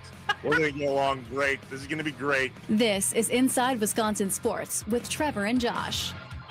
Crowd is here, about to blow, waiting for me to start the show. Out the curtain, lights go up, I'm home. Whoa! Well, I think you definitely stick with your process that you believe in, but I think just everybody has to understand the magnitude of the playoffs and what that brings in regards to. There's a finality to it, so you got to go play your best ball. Matt LaFleur on, well, what's next for the Packers? Inside Wisconsin Sports, Trevor Thomas, Josh Albrecht on vacay, Tommy Wartson for Josh this morning. We're live from the Wisconsin Sports Radio Network studios, powered by the Potawatomi Sportsbook. What's your take on that take, Tommy? I can't believe that I watched the saddest Packer game of the season yesterday, and that's not even in the top 5 saddest Matt LaFleur has been in a post-game press conference. Oh, jeez. Like, he usually is crying at the end of a game, whether it's emotional win or emotional loss. But, like, quite frankly, yeah, there is a magnitude to the postseason. Of course, there is a finality. That's the beauty of the NFL. It is you must win to continue on. And it's really when coaching becomes under a huge microscope in this game. And that's why Matt LaFleur is feeling it. And if you're telling me he'd rather have Malik Willis than Jordan Love next week, just regardless. Yes, it's gonna be okay. It's huge. The magnitude of the game. And throw on top of it, Trevor, the biggest rivalry in the sport. Oh, yeah, there's that. Yeah. Saturday night, in case you missed it, 7 o'clock, Amazon Prime is where you can watch the game. If you're in the Green Bay area, where I am, you can watch it on NBC 26 over the air or wherever you have your subscription. In Milwaukee, it's Fox 6. And the rest of the state, here on the Wisconsin Sports Radio Network, it's Amazon Prime. So all the best with that. I hate that for the playoffs so much. Absolutely despise that everybody can't watch the Packers in the playoffs in the state of Wisconsin. That's a joke. Yeah, I mean, even just the brand of Green Bay being thrown on Amazon with this rivalry is so weird. It felt like this was the 4 o'clock or 3 o'clock Sunday game all day. Yeah. Shout out to the AFC South for not being the first game of the playoffs. Like, that never happens. The Jags and the Texans both avoid first game of the playoffs. Breaking news. I'm sorry to Coach Kevin Stefanski. Remember earlier when I said he got fired and it wasn't true? Yeah. It's true. Oh, dude, you manifested that. I'm sorry. That was you. You put that in the universe. It wasn't the play on the field for the last however many years. It had wasn't nothing to do with that. The decision to keep Deshaun Watson. It wasn't 2 rookie quarterbacks this year. It was your fault. It's your fault, Trevor. Whoops. All right, real quick. Let's get you caught up in case you missed the 6 o'clock hour. Packers, Brewers, Badgers, Bucks. Obviously, we'll chat more Packers here in just a bit. I mentioned it before, and I think Jason in Wind Lake was like, isn't this a sports talk show? When I mentioned Jackson Churio and Andrew Monasterio. Yeah, sports. Hi, bud. And those 2 dudes are missing at the moment. In case you missed it, this is not politics. This is just real life. The Brewers have not been able to get in contact with Jackson Churio and Andrew Monasterio, along with our catching prospect, Jefferson Cuero. They are stranded somewhere in Venezuela. And after what happened this weekend, they are currently not reachable, which is horrifying. And so our thoughts and our prayers are with those 2 dudes. Hopefully they find a way to connect with the Brewers here soon. And there's some news that they're safe and sound and everything's going to be okay. But that's real life. That is not Tommy and I talking a lick of politics. That's us noticing that that's in our backyard. Badgers, they found a bag of money, had a great weekend with the portal. Bucks won last night, 115-98. I want to go back to that here in just a second. Also, in case you missed it, UW River Falls, a big old upset. The D3 National Championship is back here in Wisconsin. Congrats to UW River Falls. Tommy, you had a real hot take before we get back to Packers about where the Bucs are at and what should be next. And you and I agree on this. Are you ready to put that out there? You just want everyone to hate me in the state. That's what you want. I just said I agree with you on this one. Just want everyone. Tommy's the guy who's got to do all these narratives. All I want to say is that I just feel that this Giannis era right now, currently in 2026, as we just started it, starting to feel a whole lot like 2023, 22 Aaron Rodgers, Yeah, it really like does. that. It just does. It feels like there's less heart in the game, feels like there's less camaraderie with him and within the organization, the building. I just think the writing's on the wall. And maybe they don't. I did hear one interesting number, though. However, they trade him before the deadline. He still has Supermax eligibility. If they trade him after, he does not. And that would lose him about $100 million. Not that he really needs more money, but $100 million is not nothing, obviously. Who gets traded first, Giannis or Matt LaFleur? Or Freddie Peralta? I'm taking Freddie. Okay. Well, now we should change the topic because that's going to make me sad. Okay, back to Packers. Yeah. All right. So here's the question at the top of the 8 here on Inside Wisconsin Sports. Trevor Thomas, Josh Albrecht off. Tommy Wirtz in for him. What should we be more afraid of as Packers fans? Should we be more afraid of the Bears defense with this Packers offense, or should the Packers defense be more afraid of the Bears offense? Where do you stand? The Nicolay Law fan talk and text line 414-677-1250. Listen, the Packers run game versus the Bears front seven. I mean, Josh Jacobs is our only hope, and I agree with the decision. We had to sit him yesterday to make him anywhere near remotely healthy. Do you think that Jacobs can have the game we need him to have in order for the Packers to actually run all over the Bears instead of it being vice versa, which it's been a lot here to end the season? Our defense isn't necessarily great at stopping the run, but I believe Josh Jacobs can be a difference maker, which opens up the pass game. Tommy, do you think so too? No, I actually don't think so almost at all. That Josh Jacobs plays a very minimal role for me as far as the success of this team. Josh Jacobs is great in the red zone. That's about it.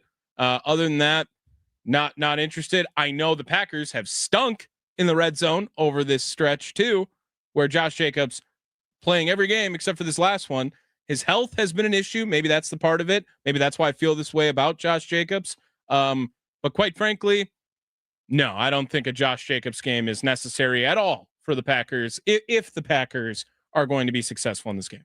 Well, what about on the other side? Caleb Williams just set the Bears passing record, 3,838 yards. Oh, what? They don't have a 4,000-yard passer ever? Ever. That really? Was their single season passing. Wow. That's got to be another team has to not have had one, right? No, they're the only team. They're the only team. Oh, that's right. Based on where you're going, I'm guessing they're the only team. Forgot that. We've watched the Bears come back and Caleb Williams shine when they're down. Yeah. Is there something to that's the only chance he has is in chaos? I will say this, that Caleb Williams is a problem. Like, that guy's a problem. He's good. He's very good. I think and quite frankly, in the 2 games the Packers have played against the Chicago Bears this year, I'm much more concerned about Caleb Williams playing quarterback than I am about Ben Johnson being the head football coach. That's as of today. That could change, but as of today, the 2 games of Caleb Williams versus 2 games of Ben Johnson, far more impressed with Caleb Williams' game. The last time the Packers had a pick 6, any idea? Oh, gosh. I mean, no, but it's going to be some bum that we all forgot about, right? Jair Alexander? Bum, dude. Bum. Jeez. Yeah, absolute bum. September 22nd, 2024, week 3. Dang, it was that early in the year last year, huh? That's a problem. That is a problem. We have to not only get a takeaway, but our defense hasn't scored since then. In terms of a pick 6 anyway. Right, yeah. We know we can't count on special teams. Well, and we just can't count on the turnovers in general. They just seem like they leave so many of those opportunities out on the field in countless games now as well. The reason the topic is phrased the way it is, Trevor, in are you more concerned about the matchup of Packers offense versus Packers defense, or Packers offense versus Bears defense versus Bears offense versus Packers defense? Is that everyone knows that you need to put up points now. Packers defense is obliterated. Mm-hmm. However, this Packers offense needs to protect the football. I mean, that's the number one. That's the number one thing in this game. That's why the Bears are a bottom 7 defense in the NFL, and they just don't lose because their defense makes a big play every game. Every game they're doing something like number this. one in the NFL with takeaways. Yes. And is it okay to call the Bears lucky at this point, for the love of God? I mean, they were down 16-0 yesterday. You can't be not lucky in a loss. Well, watch that game yesterday. They were lucky. Yeah. With some of that stuff. I just don't think the Bears are as good as their season has shown. I just don't. Well, and the metrics would back you up, but the only metric that matters, Trevor, is W's. The W's. Yeah. Right. So I think that calling the Bears lucky at this point, I'm not there. I'm not there. Fraud candidates, 100%. I mean, this feels very much like Minnesota Vikings are 14-3 and only lose to 2 different teams all year, where it was the Lions and the Rams. And now the Bears are putting themselves in a very similar situation. Now, I also believe, I am terrified that they could run to the NFC Championship game. Don't do that, dude. That's why I wanted to play Philly, man.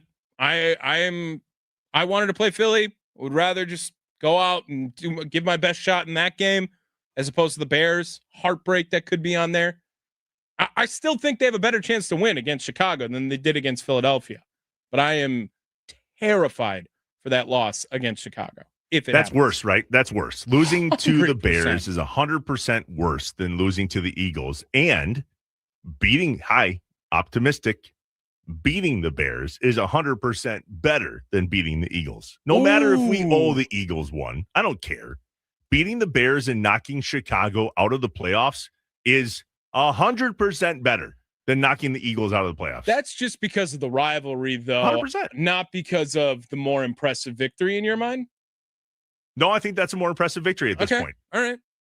Maybe. I don't think the Eagles are who they were, and the Bears, just based on their winning percentage and the W's, seem to be in a different spot. I don't think it's valid, but they're there. My take that I've been formulating over the last week and change is that the Philadelphia Eagles are going to win the Super Bowl. Really? Yeah, it just feels like the NFL. This is all vibes and speculation.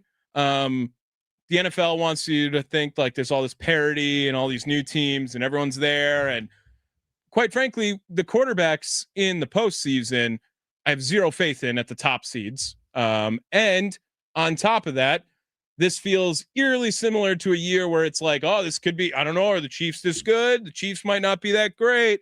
And then all of a sudden they're in the Super Bowl and they win it. True. So that's actually a good question for tomorrow. Let's write that down. It's going to be Tuesday tomorrow of the playoffs starting in the NFL. Pick a team in the NFC. Who's going to win the Super Bowl? We'll do that conversation tomorrow. That's going to be good. Up next, though, let's have a conversation with our guy, Andy Herman, the Pack-A-Day podcast. We need to get his take on what that was yesterday and also what we should be looking forward to this coming weekend. Is it okay to just flush yesterday down the toilet and move on? I'd like to think it is. I don't think there's anything to read into there, but 4 in a row is 4 in a row. That's not exactly a heater going into the playoffs. We'll get Andy's take next. We are inside Wisconsin sports with Trevor and Josh. Josh is out today. Tommy Wartz is in, and we are live from the Wisconsin Sports Radio Network studios, powered by the Potawatomi Sportsbook.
Inside Wisconsin Sports with Trevor and Josh. Tommy in for Josh today, live from the Wisconsin Sports Radio Network studios, powered by the Potawatomi Sportsbook.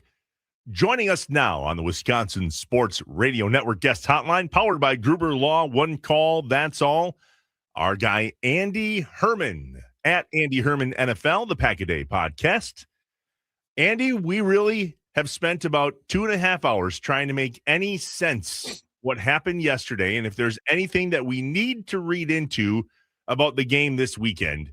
What are your thoughts on that mess of a game on Sunday? We're on to the Bears.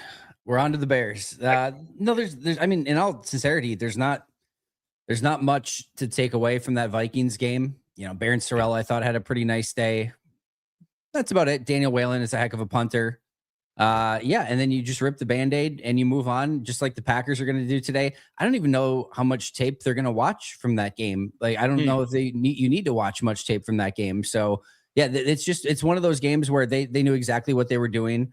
I thought the one sort of talking point for me was, you know, why Javon Bullard, Evan Williams, or Jaden Reed were ever in that game in the first place. I vehemently disagree with the premise that, well, you know, Bo Melton went down, so we had to have another. No, you don't have to go 3 wide receivers. You once you decide that the game doesn't matter and you're resting guys and that Clayton Tune's going to be at quarterback, all bets are off. You don't have to do anything to try to win the game or to have an honorable discussion of how you went just because you're down or whatever. Well, we have to go 3 wide receivers. No, you don't. Go. You can go goal. You were going to hand the ball off if Jordan Love got in the game at any point in time. All you were going to do is hand the ball off. You do not need Jaden Reed in that game with Clayton Tune. Just do the same thing. Go power and just run the football. And by the way, if you just would have snapped the ball and spiked it with Clayton Tune every time, you would have had more passing yards in the game anyway yesterday. So Jaden Reed does not need to be in there. And then at safety, well, you know, if they go, you know, with a heavy passing formation, if they go 3 wides or 4 wides, we have to match with nickel. No, you don't. You can absolutely go base. It does not matter. You can lose by 75 points and it does not matter. So I vehemently disagreed with that premise. And even if you did need to match personnel, you have Jonathan Baldwin and Katana Ladapo at safety. You've got Jalen Simpson and Shamar Bartholomew at corner. And if you need one more defensive back, I know Bo Melton got hurt at some point, but I would have started with Bo Melton, or even if you just wanted to play him wide receiver, guess what? I'm playing Keyshawn Nixon or Carrington Valentine, who were both active for that game, well ahead of playing Javon Bullard or Evan Williams in that game. So I just completely disagree, A, with the premise that you had to match personnel, or B, that you needed to try to do anything to get those guys in that game. So that was my one, big talking point / disagreement from that game. Other than that, I thought they handled it perfectly. It didn't matter. Nothing from that game is a takeaway that needs to even probably really be discussed. I mean, we can, but we're on to Chicago. We're good. I can't wait for it to be 2050. Pack-A-Day podcast has 1 million subscribers on YouTube at the time, and Andy Herman is reacting to a gross Packer game and drops a Shamar Bartholomew reference because that's gonna hit pretty hard during that. Andy, we actually have gone almost 2.5 hours, and we have not mentioned the name Trayvon Diggs at any point during this show. What did you think of his first action with the Green Bay Packers? Yeah, I overall liked what I saw. I thought he covered well, tackled well. He played about 30 snaps in this game, got acclimated to Jeff Hafley's defense. If you're looking for some sort of takeaway of a player who played in that game that, maybe earned themselves some playing time / could play a significant role against Chicago, probably Trayvon Diggs. Matt LaFleur was asked yesterday if there's a chance that he could start, and he said anything's on the table. You don't really claim Trayvon Diggs at, over $500,000, for the Minnesota game that you're not trying to win. You claim him because you want to play him in that playoff game. Now, maybe you just felt like you needed the depth, and maybe Carrington Valentine and Keyshawn Nixon are still your starters with Bullard in the slot, assuming he's ready to go and healthy. And then Evan Williams and Xavier McKinney at safety, and maybe Trayvon's just the top backup. But they were desperately trying to bench Carrington basically in that game against Baltimore. And, then all of a sudden Kamal Haddon got hurt and Nate Hobbs got hurt, and they just had to keep putting him back in the game. So I think that there is a real chance that Diggs is starting instead of Carrington Valentine, but they're just going to have to kind of go through practice this week, feel who has the better feel for the defense and who can go up against Chicago and play better. With Carrington, they did, only allow 9 points against Chicago up until that final couple minutes. So we'll have to get the feel for what they want to do. But I think Diggs has a real chance to not only play, but potentially start in that game against Chicago. Andy Herman, the Pack a Day podcast, joining us on Inside Wisconsin Sports. Andy, we got what we asked for. At least we got what I asked for. I wanted to play the Bears, and I wanted to knock another Chicago team out of the playoffs. So what do the Packers need to prepare for this week to do just that? Yeah, there's a variety of different things. First of all, what I will say is there's no defense right now that I would probably rather play against for how Green Bay's offense is set up than Chicago's defense. In both games, there were explosive plays available to them, and many of them they hit. Some of them they did not, but there were guys open. Jane Reed in that second game when Malik Willis was in there was open all game against Chicago. There's a play to Christian Watson that should have gone for a touchdown. They showed it on the broadcast. It ended up going for about 25, 30 yards to Luke Musgrave. But that's the type of defense it is in Chicago right now, where you've got guys that are open everywhere, even multiple guys on the same play. So you've got to be able to hit those explosives when they're available, because Chicago's defense is extremely leaky in that regard. On the same side of the ball, we know as bad as Chicago's defense is in totality, their turnover ability and their ability to be opportunistic is second to none. They lead the league in turnovers. They had more again yesterday. It's remarkable that the ball is just magnetized to going to Chicago defenders this year. And so taking care of the football and making sure whether it's a fumble, whether it's an interception, whether it's an onside kick recovery, that you are taking care of the football and making sure that Chicago doesn't get those extra opportunities. And then, defensively, I actually thought for the genius of Ben Johnson, I thought he made a pretty epic mistake in both games of just not hammering the run even more. They've got one of the best run offenses in football, and we saw what Baltimore was able to do against Green Bay's run defense. And I just thought he almost got too cute in trying to be like, well, we got to establish Caleb Williams, and we've got to go. And when they think we're going to, run, we're going to go pass to kind of catch them off guard.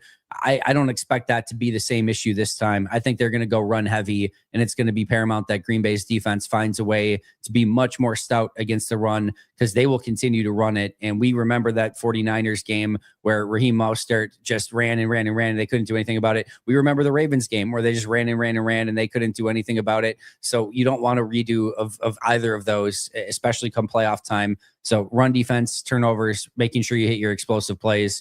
Those are three of the huge ones going into this weekend. Andy, how big is this game for Matt LaFleur right now? Is this really reading into it as this game, if it goes any of these ways, whether it's a Packers victory, a Packers loss, a Packers blowout, a Bears blowout, does any of that change anything for Matt LaFleur's future or the Green Bay Packers' future? Yeah, it's tough to read the tea leaves from an ed policy standpoint, right? He had the little, article that he did on Packers.com, or the Q&A that he did on Packers.com over the weekend. And he certainly seemed to defend how the Packers have played so far this season, but did also mention in there that, that their ultimate hope is to win a Super Bowl. And if you go one and done in the playoffs, well, you've kind of fallen short of that expectation and that goal in the season. We talked about weeks ago of how I thought the entire premise of Matt LaFleur, getting fired or anything like that was beyond ridiculous and insane. But I laid out, I'm like, if they lose their last 5 games of the season and get blown out in the playoffs in the first round, well, then it's a little bit more interesting. Well, they've lost 4 in a row, and number 5 would be this weekend against Chicago. And if all of a sudden they go into Chicago in the wild card round and get blown out by Chicago, then the interesting aspect to me is this. Matt LaFleur has 1 year left on his contract, as everybody knows. And I don't think Green Bay has any real desire to fire. And it's the same for Goody. I don't think they have any real desire to fire Goody or Matt. I just gut feel, hunch. I don't know inside reporting or anything like that. I don't think they want to fire Matt. But there's a large distinction between not firing and giving a long-term extension to. And for me, where this gets really interesting is, like, let's say the Bears win, very similar game to Philly from a year ago in the first round, it's a double-digit loss and they're not super competitive in the game.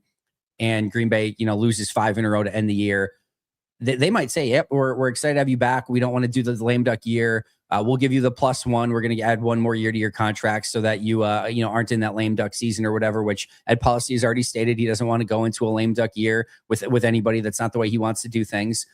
Matt LaFleur, I don't think has any interest in taking a +1. I think he knows that he would be the most sought after coach on the market, being able to get one of the highest paid contracts and a long-term contract if he's out on the open market. If he doesn't get a long-term contract, he might say, no, I'm not signing a +1. And I think Goody would say the exact same thing. And their agents would certainly say the exact same thing.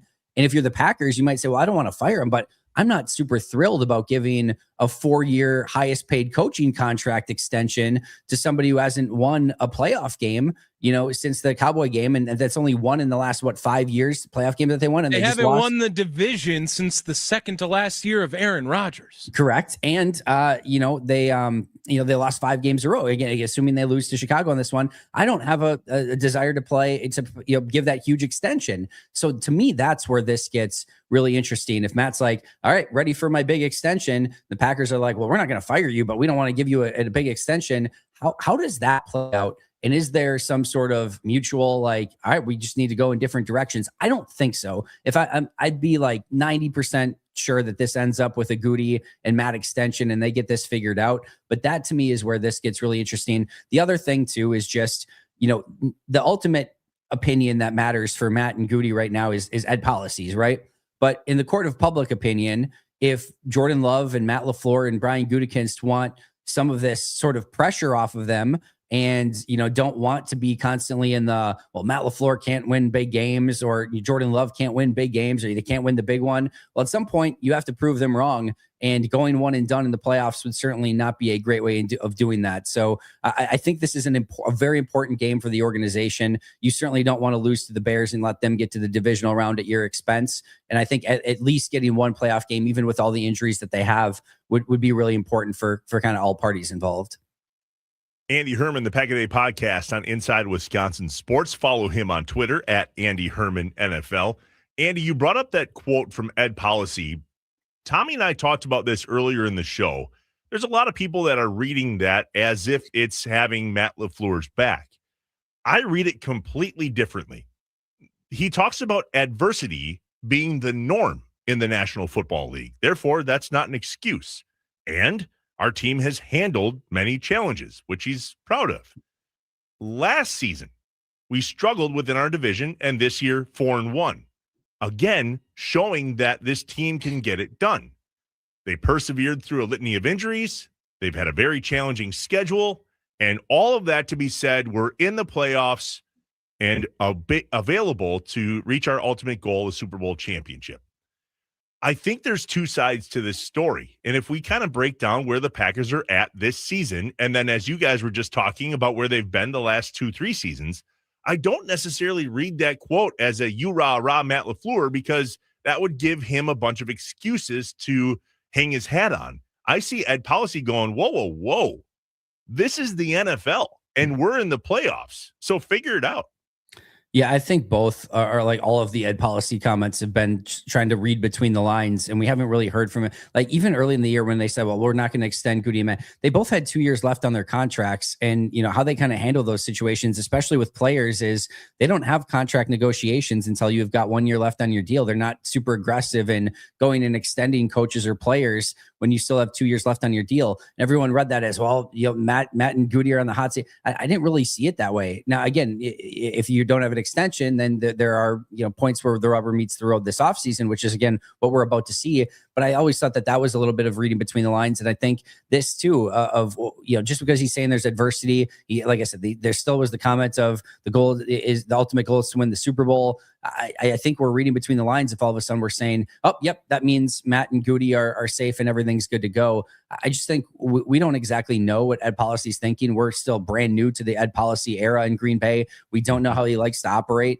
from time to time, we do see people that come in and get control and want, to take it and say, hey, I'm going to bring in my own, sort of structure, my own guys, etc. My guess is he does not want to be that guy. But we just don't know. And until we get a little bit more proof or until we see what happens this offseason, I think it's all just guesswork. And we're just sort of hypothesizing and reading between the lines when we haven't heard from the horse's mouth exactly what he's thinking on the topic. Not that he'd probably tell us right now anyway, but. Right. All right, Andy, a little bit of a lightning round with me. We're going to do over under. All of the lines are going to be 0.5. Okay. First one, looking ahead at this Bears game for all of them. Josh Jacobs touchdowns, 0.5. Over. Okay. All right. Next one. Turnover differential in favor of Chicago, 0.5 is the line. Under. Green Bay's going to win the turnover battle on this game. Whoa. Okay. Last one. Love it. Design plays involving Malik Willis. Under. There will be no Malik Willis in this game. So none of this. Yes. Okay. I mean, he's banged up too. He didn't play in this last game. I'm assuming he'll be ready to go. Matt did say that any players who are inactive for this game should be ready to go for Chicago, but I don't think you're bringing in a banged up Malik Willis. And again, I just think they have a ton of faith in Jordan and let him do his thing and don't take him off the field. Well, and now my question based off of that, it sounds like, Andy, you really like Green Bay, because if all of those happen those ways, I feel like that's probably good news for Green Bay on Saturday. That's the hope. This to me is the ultimate coin flip. That's what the Potawatomi Sportsbook, I know already, basically has it as. No, you're welcome. Has it as is about an even line with everything. There's nobody in this playoffs that scares me if I'm a Packers fan, and all playoff teams scare me as a Packers fan all at the same time. Honestly, we all, I think, expect the Rams to beat the Panthers this weekend. Even that, the Panthers just beat the Rams a couple weeks ago, and it's in Carolina.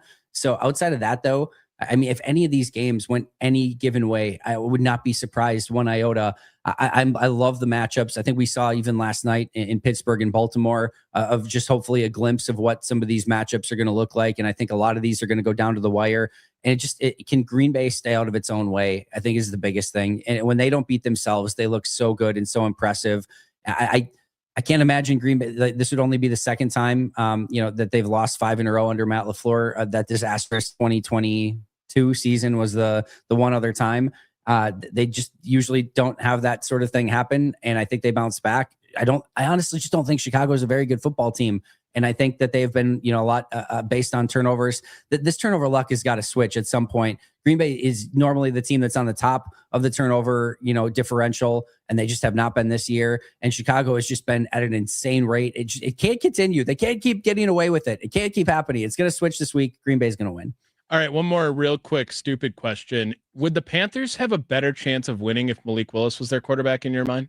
Oh, for sure. Yeah, we went through this of like where Malik Willis would be in like the quarterback like pantheon right now, and it's probably somewhere in like the 20s, somewhere depending on how you feel about a couple quarterbacks or whatever. But no, there were a lot of teams playing this weekend where if Malik Willis was the quarterback last weekend, that they would have been in a better position. But yeah, Panthers is absolutely, I think, one of those. You and Ryan Wood, just big Bryce Young haters out of nowhere, I guess. Like Ryan Wood always is throwing darts at Bryce Young with Malik Willis comments on the other side. I was looking to throw a dart at Bryce Young. You brought up Bryce. I didn't come on talking smack about Bryce Young today. I mean, I'm Malik more Willis complimentary of Malik Willis than I am, derogatory towards Bryce Young. But no, Bryce Young's not very good either.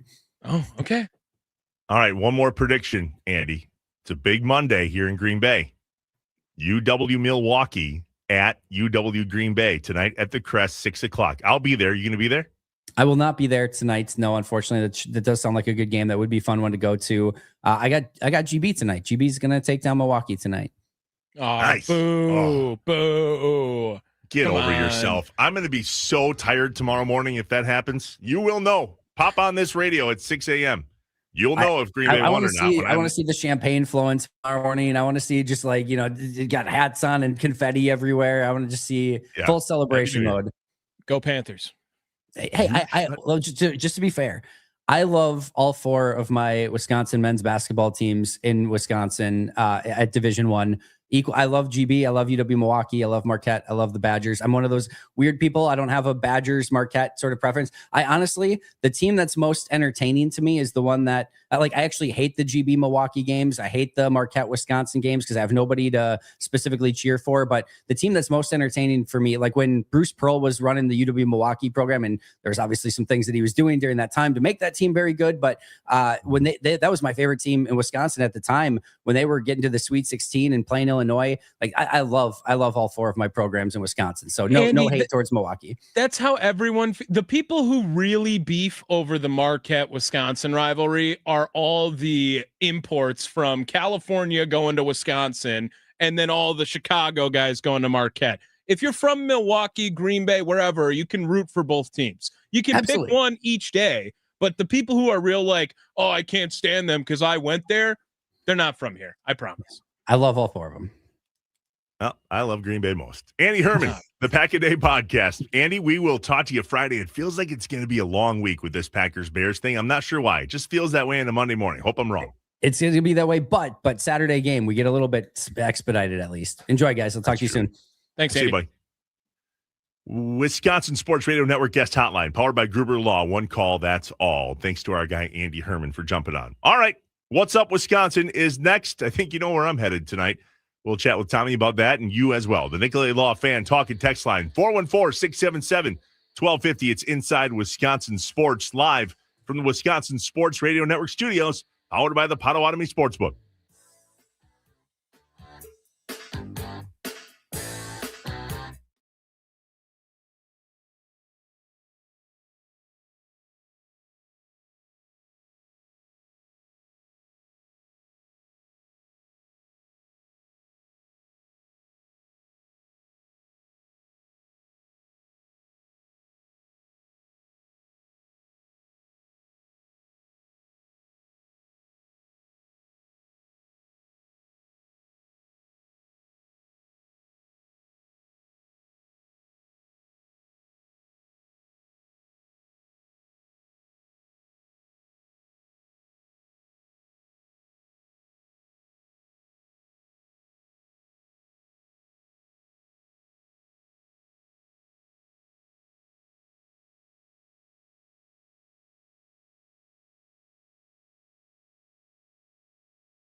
planned for the day? What's up? What are you doing tonight? What's up? Let us know what's up on Inside Wisconsin Sports with Trevor and Josh. The Nicolay Law Fan Talk and Text Line, 414-677-1250. What are you up to, Wisconsin? What's up for tonight? What's up for today? What's on your docket? Tommy, you go first. I mean, I'm not going to lie. I got more excited about UW Green Bay and UW Milwaukee because of this show. Well, thank you. Yeah, and just like the opportunity to give Trevor Thomas a little crap the next day, okay, I'll take the Milwaukee allegiance. My mother did go to UWM, but zero like school pride. I mean, never as like you rah Panthers or anything from there, and not a big sports person in general, so does not matter. But I will go all in on UW Milwaukee today just to piss you off. Well, it's going to work if they win because I'm going all in UW Green Bay tonight. So 6 o'clock at the Crest Center. If you are listening to this radio program here in Green Bay or within an hour and a half drive, that's where you're at there in Milwaukee. You got to be up here for this game. You got to be at this game tonight. I understand it's Packers-Bears week, but this is the equivalency of the in-state Packers-Bears rivalry, and I mean that. There is some deep-rooted stuff with this game tonight, especially over the last few years. We hope the Crest Center is rocking tonight. That's the goal. It's a Monday night after the holidays. Might be tough, but the Crest Center hopefully is rocking tonight. I've been at some games there over the years, as you might expect. And the best game I've ever been at in that arena is Panthers-Phoenix Horizon League tournament. I believe it was 2 years ago. It was one of the best sporting atmospheres I've ever been in. Okay, over under half is the line. Fights. Oh, under. What about Under. techs? What about technicals? Over under? Yeah. Over a half? Yeah. Over. Oh, all right. A little bit of fire, a little bit of juice. Yeah, there will be some of that tonight for sure. And the crazy part is that there's not a lot of history between Doug and Bart Lundy. There's just history between Green Bay and Milwaukee. If anything, there's good history between the Gottlieb family in Milwaukee because that's why Doug was born in Wisconsin. His dad was the head coach of UW Milwaukee at that time. There's a rivalry that's deep, and I love it. It's the I-43 battle. Milwaukee heads up here to Green Bay, 6 o'clock tonight at the Crest Center. I can't find a line on this game to save my life, which is what I was really hoping to do, to make a little wager with you, knowing that you're back in for Josh again tomorrow. Do a little Googling on your end. Would you find a line for this? Because either way, whatever it is, I'm taking Green Bay. Okay. The Nicolay Law Fan Talk and Text Line, 414-677-1250. What are you guys up to here in the state of Wisconsin on a Monday? I got a line -2 Milwaukee. Is that all it is? That's what I got. Or are you just making that up? No, that's what I got right here. Couple of different ones. I'll see if Pato's probably. Oh no, they can't have it. That's why you can't bet on the in-state gambling in collegiate athletics. That's why Pato doesn't have the line. Milwaukee by 2. I will take that. What's the wager? Oh man, I don't know. Like, what do you think? Like, I don't have any merch to wear of either, so I don't have anything for there. You want to do a tattoo on your forehead? Nope, sure don't. Okay. What about is Doug coming on this week? Yeah, Wednesday. When's the last time you shaved your beard? I mean, I trimmed it yesterday. That's not what I asked. We're gonna do facial hair over I this? can't. I don't have permission. What? But You I'm can't- willing to. I was going to go the other way. If Green Bay covers 2, I'll grow, or you have to shave your beard. If they don't, I'll grow my hair out. But this has to go both ways. Like, you have to shave your beard for as long as I have to grow my hair out. I would rather shave my head. Okay. Take your hat off for a second. I'll be the judge. I think we should shave your head. I think that's a great idea. I would rather go buzz cut, shave head. No, not buzz cut. Shave your head. Bald, dude. If I go Bick bald, it. it's not coming back, man. Look at this. Well, yeah. Yeah, it's not coming back if I do. All that. right. So is that the bet? I'll shave my head if they lose. Sure, why not? Well, like, this is a dumb deal all of a sudden. Like, I have way more to lose in this than you do. You have to grow your hair, which is barely going to happen. Buddy, I have to it's not shave good. my head, and that's It's going to not be good. So how long, though? You have to shave your head for how long, and I have to grow out my hair for how long? Well, I'm not going to continue to shave my head after it, but I'm afraid it's not going to come back, dude. I'm telling you, like, this is life decisions I'm making with you right here. So you're going to bick your head if Green Bay covers 2. And I'll grow my hair out for a month. Can we just make it a money line? Because 2's close enough. Nope. Whoa. You're the one that found the line. It's not my fault. That's garbage. But I'll do it. Okay. All right. Come on, Green Bay.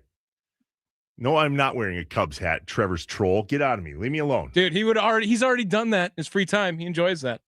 Oh, my God. Make Trevor wear a crappy toupee on the stream. Ooh, with my shaved head, you have to put it on top of your gross. I'm not doing that. You know what? Dinner at Margarita's should be the bet. Somebody just said that. Well, that means Tommy has to get up here. I'll come. You know what? Let's just do dinner. It'll be easy. I'm scared my hair's not going to grow back now. I'm chickening out. Let's do dinner. So good. It's a dinner. It's a dinner. I got you. Dinner. All right, dinner. Dinner at Margarita's. Either way, you got to get up here. All right, fair enough. Deal. Sweet Mexican spot here in Green Bay. Check it out. Maybe going to be up there this week, possibly. So more to come on that. We're working on that. More to come on that. All right, we are back tomorrow, hopefully with a UW Green Bay victory. Oh, I'm so jacked. I'm going to be tired tomorrow for all the good reasons. No rising from the ashes on this Phoenix. Yes, we are. Yes, we are. Wear green tonight, Green Bay. Crest Center, 6 o'clock. I will see you there. I'm the bald guy with the green on behind the Green Bay bench. All right. As you were, Wisconsin, Inside Wisconsin Sports with Trevor and Josh. Thanks to Tommy. We'll see you again tomorrow. Remember, we're live from the Wisconsin Sports Radio Network studios, powered by the Potawatomi Sportsbook.